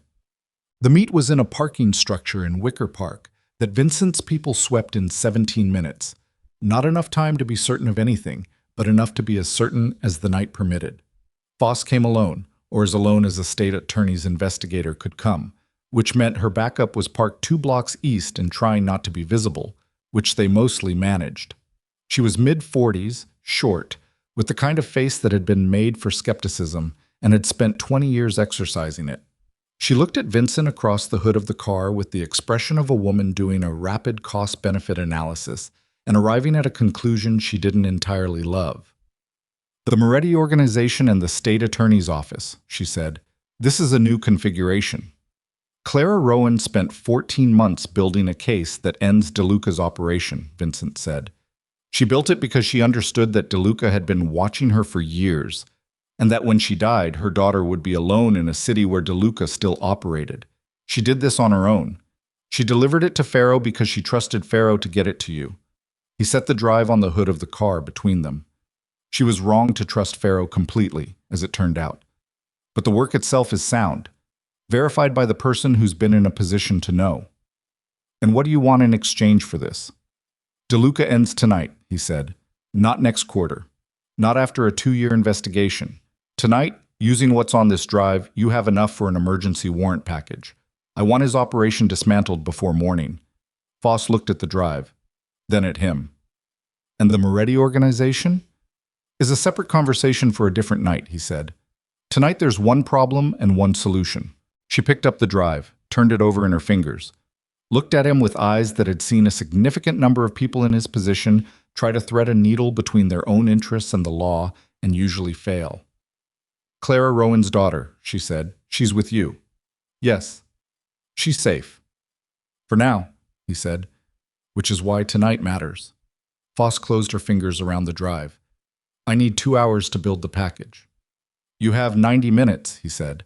After that, DeLuca moves. She looked at him for one more second. Then she turned and walked back to her car, and Vincent watched her go with the specific feeling of a man who had just transferred the center of gravity of a problem he'd spent 30 years believing he had to solve himself into someone else's hands, and was finding the sensation simultaneously necessary and deeply uncomfortable. Dario appeared at his shoulder. You trust her? I trust her interests align with the outcome I need, Vincent said. That's sufficient for tonight. And tomorrow? Vincent looked at the empty space where Rachel Foss's car had been. Tomorrow is a different calculation, he said. What? DeLuca moved at 9:47 p.m. Not toward the state attorney's office. He didn't know about that yet. He moved toward the last position his people had tracked Vincent's vehicle, which was a Moretti-connected property in the Ravenswood neighborhood that Dario had deliberately and visibly accessed 40 minutes earlier, specifically to give DeLuca a target to move on. Vincent was not in Ravenswood. He was 3 miles south, in a decommissioned steel processing facility on the edge of the river district that his organization had owned through a shell company for 11 years and had never used for anything except this kind of contingency. An off-book location, known to 6 people, large enough to control and defend, isolated enough that whatever happened inside it stayed inside it. Hazel was there too. That had been the argument, the one argument he'd had with Dario in 22 years of not arguing with Dario. And it had lasted 4 minutes in the car outside the Wicker Park parking structure, and it had ended the way arguments ended when one party was Vincent Moretti and the other was an 11-year-old girl who had survived a bullet, a drainage culvert, and the total reorganization of her understanding of her own life in 48 hours, and was not, she explained with absolute calm, going to be put somewhere safe and excluded from the resolution of something that had started with her mother. She built this, Hazel had said, meaning Clara. She built all of it for me. I'm not going to be in another room when it ends. Vincent had looked at her for a long time. You stay back, he'd said. You don't engage. You observe. I know how to observe, she said. And if it goes wrong, Cole gets me out, she said. I know. He hadn't said yes. He also hadn't said no. And she was here, in the upper level of the steel facility, behind a structural pillar with Cole, in the dark. Because sometimes the thing you couldn't justify and couldn't refuse were the same thing. Us. DeLuca arrived at 10:22 p.m. He came with 8 men, which was either overconfidence or desperation, and Vincent had been watching both possibilities for 3 days and had concluded it was both simultaneously. The specific combination that happened when a man who'd spent years being methodical felt the floor start to shift and responded by bringing more weight to bear on the problem, which was itself a way of losing your footing faster. The steel facility's main floor was enormous, 40 meters of raw concrete under a vaulted industrial ceiling, with rusted track systems for overhead cranes running the full length, and processing equipment that had been stripped but had left behind the structural skeleton of its function, hydraulic channels in the floor, steelwork platforms bolted to the walls at intervals, the smell of metal and old oil that never fully left a place like this. Vincent was standing in the center of it when DeLuca's people came through the east entrance. He was alone, visibly, which was the point. DeLuca came in third, which told Vincent that his read on the man had been accurate, not personally reckless, strategic about exposure, willing to let others absorb the initial risk of an entrance. I was wearing a dark coat over a suit, and he moved with the careful deliberateness of a man who had decided this conversation was going to go a specific way and had arranged sufficient force to ensure it. He stopped 15 feet from Vincent. For a moment, neither of them spoke. The facility breathed around them. Distant sounds of the river, the ambient noise of the city at the edge of the building, the ticking of cooling metal. You look surprisingly intact for a man who's had a difficult week, DeLuca said. You look like a man who moved too fast and knows it, Vincent said. DeLuca's eyes moved across the floor, the practiced scan of someone assessing the room. He was counting exits, counting variables, looking for the thing Vincent had hidden. Vincent watched him look and find nothing, and watched the slight recalibration that produced in DeLuca's posture. Where's the girl? DeLuca said. Safe. That's not an answer. It's the only answer you get. DeLuca tilted his head slightly.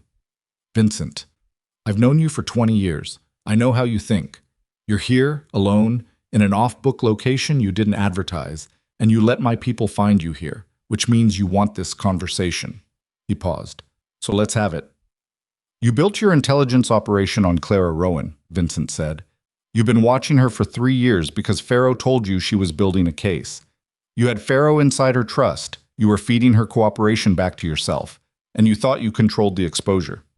He kept his voice level and his posture still. What you didn't know was that Clara was smarter than Pharaoh. She made a copy he didn't know existed, and the copy is already delivered. DeLuca's face did something. Not much, but enough. The specific tightening around the eyes of a man processing information that changes the geometry of his position. You're telling me the drive is already with the state attorney. I'm telling you that at this moment, Rachel Foss has been in her office for 45 minutes building an emergency warrant package using materials that document your operation in complete structural detail going back 6 years. Vincent looked at him. You have maybe an hour before that package is complete, and you're standing in a building 3 miles from your own people. DeLuca was quiet for 4 seconds. Behind him, Vincent could see his 8 men doing the math of this moment, the way men did when the situation they'd been briefed for turned out to be a different situation. Then you've already won, DeLuca said. So why are you here? Because the warrant ends your organization, Vincent said. It doesn't end you. Federally, you'll be insulated by enough structural distance from the documented transactions that your personal exposure is manageable. You'll survive it. You'll rebuild something smaller. He paused. And Hazel won't be safe. DeLuca looked at him. Something in his face had shifted to a register that was harder to read.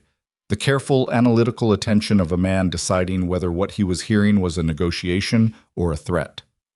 What do you want? DeLuca said. You're going to make a call, Vincent said. Right now. To whoever in the federal structure you have access to. And I know you have access, because a man in your position always does. You're going to confirm to them that you are prepared to cooperate with the state attorney's investigation on the condition that the resulting agreement includes an explicit, documented, legally binding protection order for Hazel Rowan. By name. Permanently. He let that sit. In exchange, I deliver your 4 remaining senior lieutenants, the ones the Pharaoh materials don't fully document, with enough corroborating evidence to complete the federal case and ensure you get a cooperation credit instead of a leadership charge. DeLuca stared at him. You're asking me to burn my own people. I'm asking you to survive, Vincent said. The alternative is that the warrant goes through tonight without your cooperation, your exposure is maximum, and the girl's name remains unprotected in the record, which means that whoever reconstitutes what's left of your organization in 2 years looks at that name and sees leverage. The facility was very quiet. Somewhere in the upper structure, something shifted, a sound that was probably the building settling, or wind through the crane rails, or Cole repositioning behind a pillar. DeLuca's jaw was tight. The 4 lieutenants. Yes. And I get cooperation credit. And Hazel Rowan gets her name in a protection order that makes her untouchable for the rest of her childhood. Vincent looked at him without expression. That's the deal. It's the only deal. And you have about 40 minutes before it expires. DeLuca was quiet for a long time, long enough that 2 of his men behind him shifted their weight, reading the silence for instructions. Long enough that the river sounds outside the building cycled through a full pattern of noise. Then DeLuca reached into his breast pocket and took out his phone. One of his men said, Marcus. Shut up, DeLuca said, and dialed. The next 23 minutes were the longest of Vincent's life, which was a significant statement from a man who had lived the specific life he had lived. He stood on the main floor of the steel facility and listened to Marcus DeLuca have 2 phone calls that restructured the terms of an ongoing federal investigation in real time. And he cataloged every word of it with the systematic attention of a man who needed to be certain of what was being committed to before he committed to his own side of it. Dario's people had the 4 lieutenants by 10:51 p.m. They'd been under passive surveillance since the morning meeting in Bridgeport, and moving on them had required only the signal, which Vincent sent from the floor of the facility while DeLuca was still on his second call. Rachel Foss's people moved on DeLuca's South Side properties at 11:06 p.m. At 11:14 p.m., DeLuca ended his second call and looked across 15 feet of concrete at Vincent and said, The protection order will be in the federal record by morning. Her name, permanent status, reviewed annually until she's 18. Confirmed by Foss, Vincent said. Confirmed by Foss, DeLuca said. A silence. You're going to walk away from this, DeLuca said. It wasn't a question. It was the observation of a man calibrating the distance between what he'd expected this night to be and what it had become. 30 years, Vincent, everything you built, and you're going to walk away. I'm going to start something different, Vincent said, because of the girl. Because of several things, Vincent said. The girl is the reason I moved fast enough to decide tonight. DeLuca looked at him with something that was not admiration and not contempt, but the specific look of one aging man, recognizing in another the presence of a choice he himself had never made and could no longer make. She's 11 years old, he said. Yes, Vincent said, and she saved my life at a charity gala while eating a chocolate Petit Four. The least I can do is return the favor. DeLuca almost smiled at that. Then the moment passed, and he was what he was again, and he looked at the phone in his hand and at the 8 men behind him who were absorbing the specific texture of a night that had not gone as planned, and he said to no one in particular, All right, let's go. His people walked out the east entrance. The facility went quiet. Vincent stood in the center of the floor and let out a breath that he'd been compressing for approximately 4 hours and felt the stitches in his left side pull with the expansion of his lungs and didn't care. From the upper level, footsteps on the steel walkway. Cole first, then Hazel, coming down the access stairs with the particular careful deliberateness of someone managing a bad shoulder and refusing to let it slow her down. She reached the main floor and walked across the concrete toward him and stopped 4 feet away, looking up at him with the assessing eyes that had been looking at him with various degrees of trust and skepticism and calculation for 2 days, and were doing something different now. The protection order, she said. In the federal record by morning, he said. She nodded slowly. The overhead crane rails were above them in the dark, and the river sound came through the walls, and the city outside was doing what the city always did. Indifferent, continuous, enormous. My mom would have called this a good outcome, Hazel said. Yes, Vincent said. She would have. She also would have said it's not actually over, Hazel said. Because the paperwork doesn't change what people want to do. It just changes what they can do openly. Also true, he said. Which is why what comes next matters. She looked at him. What comes next? He looked back at her. The man who had spent 30 years being the most dangerous thing in every room he occupied, standing in an empty steel facility at 11-something at night with a stitched knife wound in his ribs, and a daughter he'd known for 48 hours, and the full weight of what came next sitting between them like a thing that needed to be built rather than inherited. I don't know exactly, he said, but I know you're part of deciding it. Hazel Rowan stood on a concrete floor in the dark and considered this with the systematic, careful honesty she brought to everything. Then she said, okay. And that single syllable, not trust fully given, not forgiveness completed, not the resolution of everything that had been lost and broken and kept apart for 11 years, but the first genuine door opening in a wall that had been built with good reasons and could only be taken down from both sides, landed in the space between them with the specific weight of something that was going to matter for a very long time. Outside, the night held. Inside, for the first time in as long as either of them could measure, something else was beginning. The paperwork took 6 weeks, not the federal protection order that came through in 31 hours, exactly as DeLuca had committed, a 2-page document filed in the Northern District of Illinois under seal that named Hazel Rowan specifically and permanently as a protected minor with federal oversight status, reviewed annually, renewable until her 18th birthday. Rachel Foss called Vincent at 8:47 a.m. the morning after the steel facility to confirm it, and her voice carried the particular quality of a professional who had achieved something significant and was processing the cost of the method alongside the value of the result. The Faro materials are being authenticated now, Foss said. The warrant package is complete. We move on to DeLuca's remaining structure this afternoon. The cooperation agreement protects him from leadership charges, Vincent said. Yes, he'll face secondary counts. He'll survive it, legally. He won't survive it organizationally. A pause. The 4 lieutenants your people delivered are the keystone. We've been trying to document 2 of them for 4 years. Clara Rowan built the foundation, Vincent said. Whatever your office does with it, it came from her. A longer pause. We know, Foss said, and for the first time her voice carried something that wasn't purely professional. She came to us 14 months ago in a bad state physically, and she sat in my office for 3 hours, and she was thorough. She was more thorough than people who have been doing this for decades. Another pause. She talked about her daughter. She wanted me to know there was a daughter. Vincent sat with that. She wanted it on your record, he said. Yes, Foss said. She wanted Hazel's existence documented somewhere official before she died, so there was a record that couldn't be erased. A breath. I'm sorry for your loss, Mr. Moretti. Even complicated losses are losses. He thanked her and ended the call and stood at the window of the safe house in Evanston where they'd spent the night, looking at the lake going from gray to pale gold in the early morning, and held what Foss had told him in the specific way you held things that were simultaneously too late and exactly on time. Clara had walked into a state attorney's office, sick and dying, and made sure her daughter's name was in a record that would outlast her, had made sure there was a document that said, this child exists, this child matters, this child should be protected. It was the last thing she could do, and she had done it completely.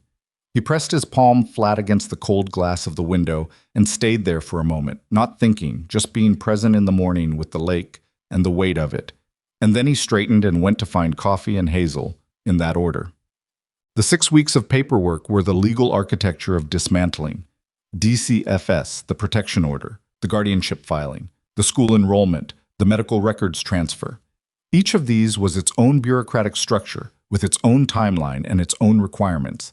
And Vincent moved through all of it with the same systematic attention he'd brought to running a criminal organization for 30 years, which turned out to be surprisingly applicable to navigating the legitimate world's institutional machinery.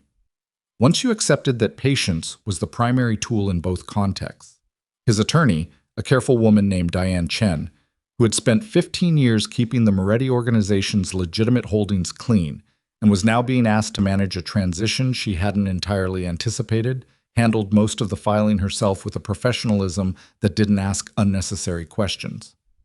The guardianship will be straightforward given the protection order and the absence of other biological claimants, she told him at their first meeting, with Hazel sitting in the chair beside Vincent's in Diane's Michigan Avenue office, examining the architectural details of the ceiling with the systematic interest she brought to every new environment. The DCFS case closure is more procedural. Patricia Ohen has been cooperative, and her documentation of the exceptional circumstances is solid. Ms. Ohen kept the key for 8 months, Hazel said, without lowering her gaze from the ceiling.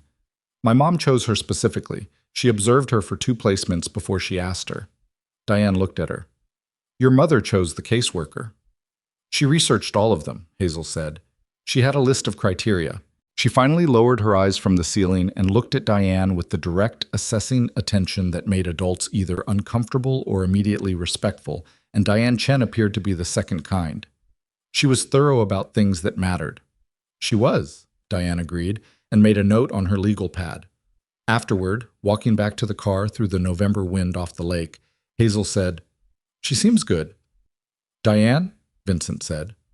She doesn't oversimplify things when she talks to me, Hazel said. Most adults do. They use shorter sentences and less precise vocabulary, like my comprehension decreases because I'm shorter than them. Diane doesn't have children, Vincent said. She may not have developed the habit.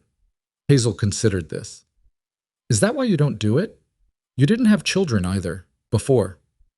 The word before sat between them in the cold air, delineating the landscape of the last month with its clean, simple geography. There was before the Harrington Museum, and there was after, and the 2 territories were so different from each other that it was sometimes difficult to believe they were inhabited by the same people. I don't do it, Vincent said, because you've made it clear you'll correct me when I get it wrong. The corner of her mouth did the thing, the almost smile, the one he'd been learning to read for 6 weeks. That's true, she said. I will. They got in the car. Cole drove north. The city moved past the windows in its November way. Stripped of summer's green, everything structural and exposed, the bones of the place visible in the leafless trees and the iron-gray sky.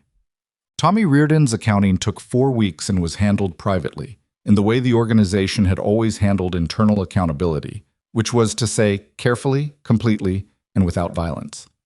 Vincent met with him once, in the sheet metal facility in Bridgeport, with nobody else present. Tommy's son Brendan had been extracted from DeLuca's custody the night of the steel facility confrontation, physically unharmed, and was currently in a situation that would take him a year to climb out of, but that he would survive. Tommy had been told this.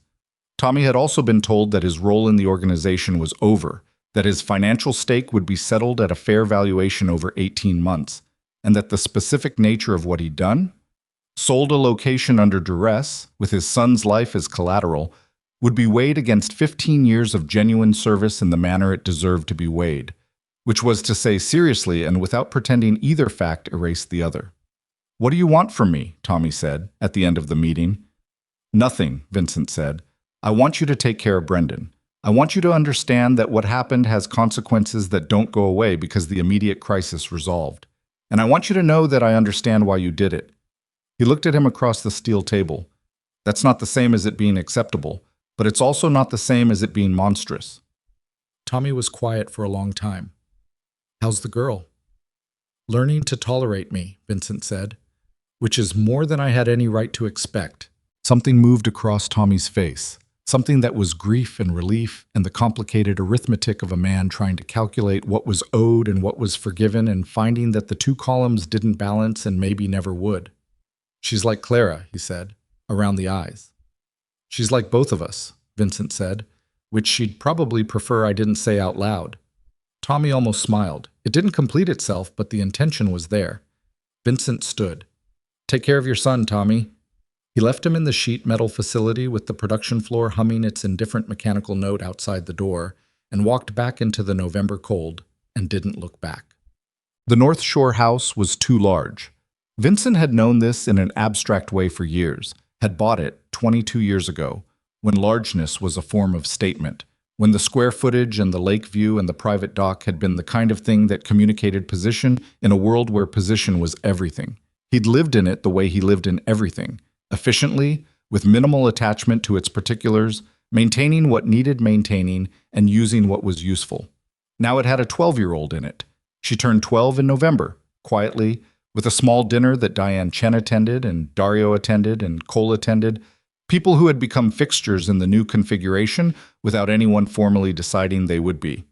And the largeness was a different kind of problem, not excess.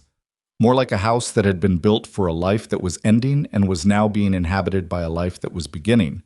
And the fit wasn't wrong exactly, but it was approximate in a way that required adjustment. Hazel's adjustment to the house was systematic and practical, as her adjustment to everything was.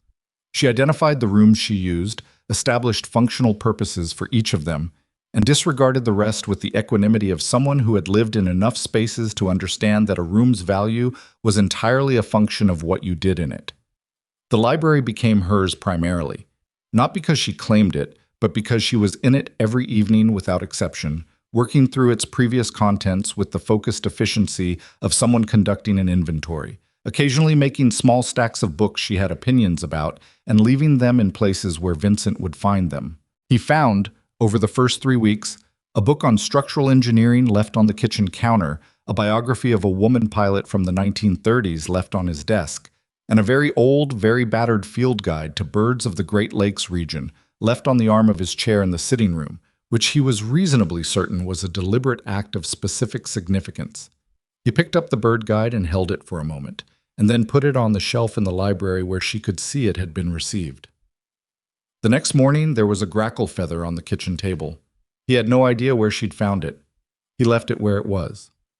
The formal dissolution of the Moretti organization's criminal infrastructure took longer than 6 weeks. These things always did, because 30 years of structural complexity didn't unwind in a month. But the decision was made in the first week, and the implementation began immediately, and the direction of it never changed. Vincent worked with Diane Chen and 2 federal liaisons to structure an arrangement that had no clean precedent, a coordinated transfer of evidence on the organization's illegal operations, negotiated through Foss's office, in exchange for a framework that protected the legitimate businesses, the restaurants, the construction company, the property holdings, and their several hundred employees who had spent years working in places that were clean on the surface and had never been asked to be anything else. The corrupt leadership around those businesses, the men who had used them as cover, who had skimmed from them, who had threaded the illegal money through their accounts. Those men were named, documented, delivered. It was not a clean process. It was not comfortable. There were men who had been loyal and who found themselves named anyway because the nature of what they'd been loyal to made the naming unavoidable. And Vincent sat with the weight of each of those names the way you sat with the weight of choices that were right and also costly and would not stop being costly because they were right. Dario was the hardest, not because Dario was named.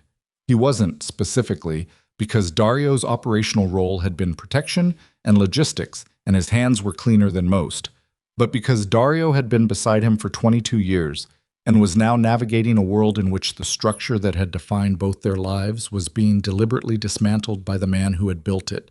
And Dario was doing this without complaint and without drama, and with the same quiet competence he brought to everything, which was itself a kind of loyalty that made the whole weight of it heavier.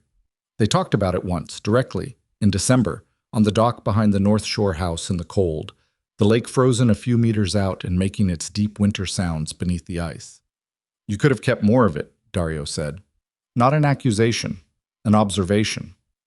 "I could have kept the parts that were defensible," Vincent said, "but the defensible parts were built on the other parts. And you can't keep the top floor of a building after you've removed what it was standing on." Dario looked at the ice. "What does that make the last 30 years? "Complicated," Vincent said. "Real. And over." A long silence. The lake made its sound. The cold was the specific dry cold of a Chicago December, the kind that got into your bones and stayed. "The security company," Dario said. "If you want it," Vincent said. "I'm not asking you to stay out of obligation." "I know," Dario said. "I'm asking because I want to know if the job is real." "It's real," Vincent said. "Protection services for legitimate clients, personal security, site assessment, threat analysis. There's a market for people who are actually good at this, rather than people who present the appearance of being good at it. He looked out at the frozen lake. The organization spent 30 years producing people who are genuinely excellent at keeping other people safe. That skill exists regardless of what context it was built in. I want to use it for something that doesn't require me to explain it away. Dario was quiet for a moment. Then, Cole's already in. I know. He told the girl first, apparently. She told him she thought it was a logical application of existing competencies. Vincent turned to look at him. She said that. Verbatim, according to Cole. He turned back to the lake and felt, somewhere in the architecture of his chest, the thing that kept happening when he wasn't prepared for it. The small, persistent warmth of a person becoming real to you. The specific weight of someone taking up space in your thinking in a way that changed the shape of everything around it. Tell Cole his job is confirmed, he said. Patricia Ohen came to the house in January. She came on a Saturday morning, called ahead, brought nothing except herself and a manila envelope that she held in her lap in the sitting room while Vincent made coffee. He didn't particularly want because having something to do with his hands was useful in situations with a specific weight to them. Hazel sat across from Patricia in the chair she'd claimed as hers in the first week, positioned, as all her preferred positions were, with a clear sightline to the room's entrance and a wall at her back. Your mom asked me to give you one more thing, Patricia said. She held out the envelope. She said to wait until you were somewhere that felt like it had a future in it. She said you'd know when that was. Hazel took the envelope, held it in both hands, looked at it with the expression she got when she was managing something large in a container that was almost big enough, the controlled, deliberate composure of Clara Rowan's daughter in a moment that mattered. Did you read it? Hazel asked. No, Patricia said. She sealed it in front of me and told me not to. Hazel nodded once, set the envelope on the arm of her chair. They sat in the sitting room for another 40 minutes, the three of them, and talked about the school Hazel had started attending in January, a small, academically serious place in Evanston that she had selected herself from a list of options Vincent had given her, on the grounds that its library was the largest per student of any school in the North Shore area, which he had not considered a primary criterion but had decided not to argue with. Patricia asked about the teachers, and Hazel described them with the precise, unsentimental assessments she brought to all people. This one was rigorous but impatient with questions that interrupted her pacing, that one knew the material deeply but organized it poorly. The third was less expert but had the quality of attention that made you feel your thinking was worth developing. She sounds like her mother, Patricia told Vincent quietly when Hazel went to the kitchen for water. Yes, Vincent said. She does. Patricia looked at him with the direct, practical gaze of a woman who had spent 20 years assessing situations that required honesty rather than comfort. You're doing all right with this, she said. Not a compliment exactly. More like a field report. Some days better than others, he said.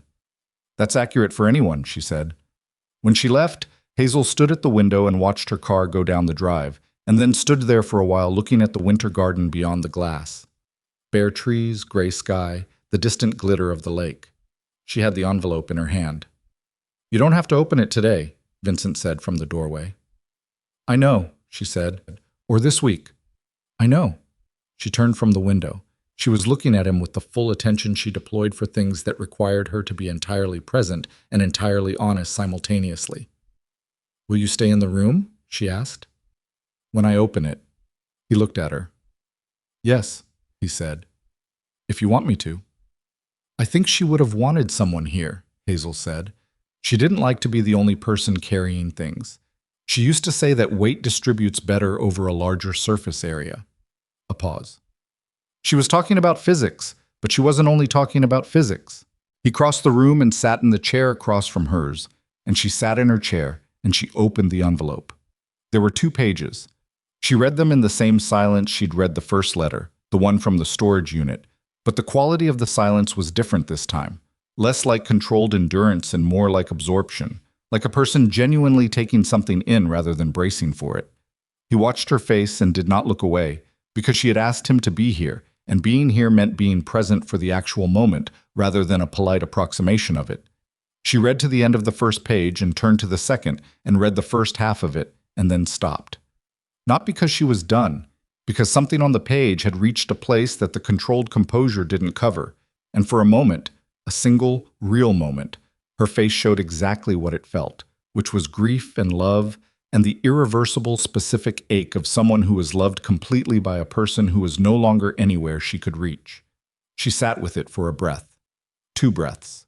Then she folded the letter carefully along the original creases and put it back in the envelope, and held the envelope in her lap with both hands. She said she was sorry she couldn't be here for this part, Hazel said. Her voice was steady, and also, underneath the steady, something else. She said she hoped the person I was with when I opened this was someone who was earning it. A pause. She said she hoped it was you. She said she thought you would try. Vincent sat with that. She was right that I'd try, he said carefully. Whether I'm earning it is something you're in a better position to assess than I am. Hazel looked at him across the space between their chairs. The sitting room with its winter light coming through the tall windows, and the lake barely visible at the edge of the view, and the grackle feather still on the kitchen table where he'd left it because removing it would have been the wrong call. You're doing okay, she said, for someone who's new at it. That's a generous evaluation, he said. It's an accurate one, she said. I don't do generous. My mom said generous evaluations were a form of imprecision.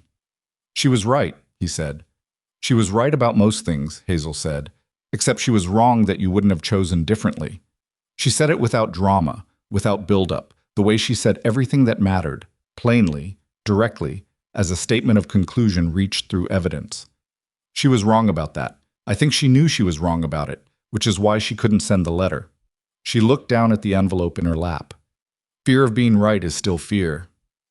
He didn't trust his voice for a moment, so he didn't use it. The winter light moved through the room in its slow January way, and the house was quiet around them, and below them, through the walls, the lake made its perpetual sound. The sound it had been making for longer than the city, longer than any of the things people built on its shore. The sound that continued regardless of what the people near it did with their brief, difficult lives. She left you something too, Hazel said. He looked up. She held out the envelope. Inside, behind the 2 pages of Hazel's letter, was a single folded piece of paper he hadn't seen her find. He took it, unfolded it. 4 words, in Claire's handwriting. He was worth it. He sat with those 4 words in the sitting room of the house on the North Shore on a January morning and felt them move through every layer of 30 years of armor and reach the place underneath it that he had kept compressed and controlled and separate for so long that he'd sometimes wondered whether it was still there, and found that it was, and held it, and did not look away from what it felt like. Hazel let him have the moment. She understood the necessity of moments. Her mother had taught her that too. In February, Vincent filed the formal paperwork establishing Moretti Protective Services as a licensed security consulting firm in the state of Illinois. The name was Hazel's suggestion, she had pointed out, during one of their dinner conversations that had begun to develop the specific rhythm of 2 people genuinely interested in each other's thinking, that maintaining the family name in the legitimate context was a different kind of statement than abandoning it, and that the statement it made was more honest. It says you're not pretending the past didn't happen, she said, eating the pasta she'd made herself because she had decided in January that learning to cook was a logical skill and had been working through it systematically since. It just says you're building something different on top of it. That's more accurate than a clean break. Most people would say a clean break is better optics, he said. Most people prioritize optics over accuracy, she said. That seems like a consistent mistake. He filed the paperwork with Moretti Protective Services as the name. The first clients were 3 of the legitimate restaurant businesses from the old network, which hired the firm for professional security assessment and staff training. The second was a referral from Diane Chen, a private equity firm on Michigan Avenue that had been receiving credible threats. The third was a call from Rachel Foss's office, which Vincent took with the mild irony of a man who had learned to find the appropriate register for situations that didn't have clean precedents. Dario ran operations. Cole ran field assignments. 3 other people from the old structure joined in the first month, people who had been, in various ways, on the right side of things throughout their careers, and had skills that translated cleanly once the context changed. It was not the same as what had been. It was not supposed to be. It was something built deliberately, with full awareness of what it was built from and what it was built for, and there was a specific quality to work done that way, a weight to it, a sense of the ground being solid, that was different from the quality of work done at speed and in darkness. Vincent noticed the difference every morning when he went into the office on the fourth floor of a building in River North, and found it worth noticing. Boss. The locket sat on Hazel's desk in the library for most of the winter. Not forgotten. She looked at it, he'd noticed, in the evening sometimes, picked it up and turned it over, read the engraving on the back, set it down again. She was processing something about it in the careful, iterative way she processed everything that mattered, circling it over time until she understood what it was and what to do with it. In March, she came to him in his kitchen one morning while he was making coffee, and she had the locket in her hand. "I want to put something in it," she said, "but I don't want to take out what's already there." He turned from the coffee maker. She held the locket out, open. Inside, in the oval frame, was a photograph so small it was almost abstract. A woman, younger than Hazel's memory of her, standing somewhere bright, laughing. "Your mother," he said. "From before I was born," Hazel said. "She put it in herself, I don't know when." She looked at the photograph. "I want to put something next to it, but it's a small space." "What did you want to put in it?" She held up, in her other hand, a photograph she'd printed at the school's computer lab, trimmed to the right dimensions with the precision she brought to everything physical. It was a photograph taken 6 weeks earlier, on the dock behind the North Shore house. Dario had taken it, unsolicited, on a day when the ice had broken up and the lake had come back to itself, and they'd gone out on the dock in the cold to watch it, and the photograph was of Vincent and Hazel standing at the end of the dock looking at the water, and it looked like what it was.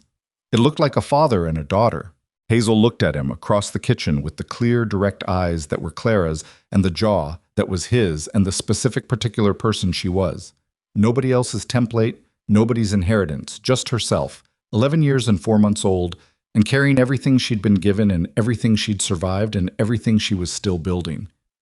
"I think there's room," she said, "if we put them side by side." He crossed the kitchen and took the locket from her hand, and she gave him the photograph, and he worked the small frame with his fingers until it was open wide enough. And he set the new photograph beside the old one with the care you gave to things that were going to be kept. He handed it back to her. She looked at both photographs in the locket for a moment, her expression doing the complicated thing it did when she was feeling something she had decided it was acceptable to feel. Then she closed it and put the chain around her neck and fastened it the way she'd been doing all her life, and picked up her school bag from the chair by the door. "I'm going to be late," she said. "You have 12 minutes, he said. 11 now, she said, and went out the door. He stood in the kitchen and listened to her footsteps on the path outside, and the sound of Cole starting the car, and the specific ordinary morning sound of a life organizing itself around the presence of another person, and felt the full specific weight of it, not the weight of what had been lost, not the weight of 30 years of blood and empire, not the weight of a woman who had loved him and left him and spent 12 years protecting the child she'd taken with her, but the weight of what was here, what was real, what was present in this kitchen on a March morning with the coffee made and the school bag gone and the sound of the car going down the drive. The silver locket was around his daughter's neck with 2 photographs in it. One of them was new. He poured his coffee and stood at the window and watched the lake, which was fully itself again after the winter, moving and enormous and continuous, doing what it had always done, making its sound, holding its own, indifferent to and also the backdrop of everything the small human lives on its shore had managed to do and become and survive. Outside, the car turned onto the road. The morning held, and Vincent Moretti stood in a kitchen that was his and also hers, and therefore for the first time in a very long time, genuinely his, and drank his coffee and let the quiet be what it was, not absence, not armor, not the compressed silence of a man keeping something contained, but the simple, earned, improbable quiet of a life that had finally found what it was supposed to be standing for. It was enough. It was, against all reasonable calculation, more than enough. It was everything.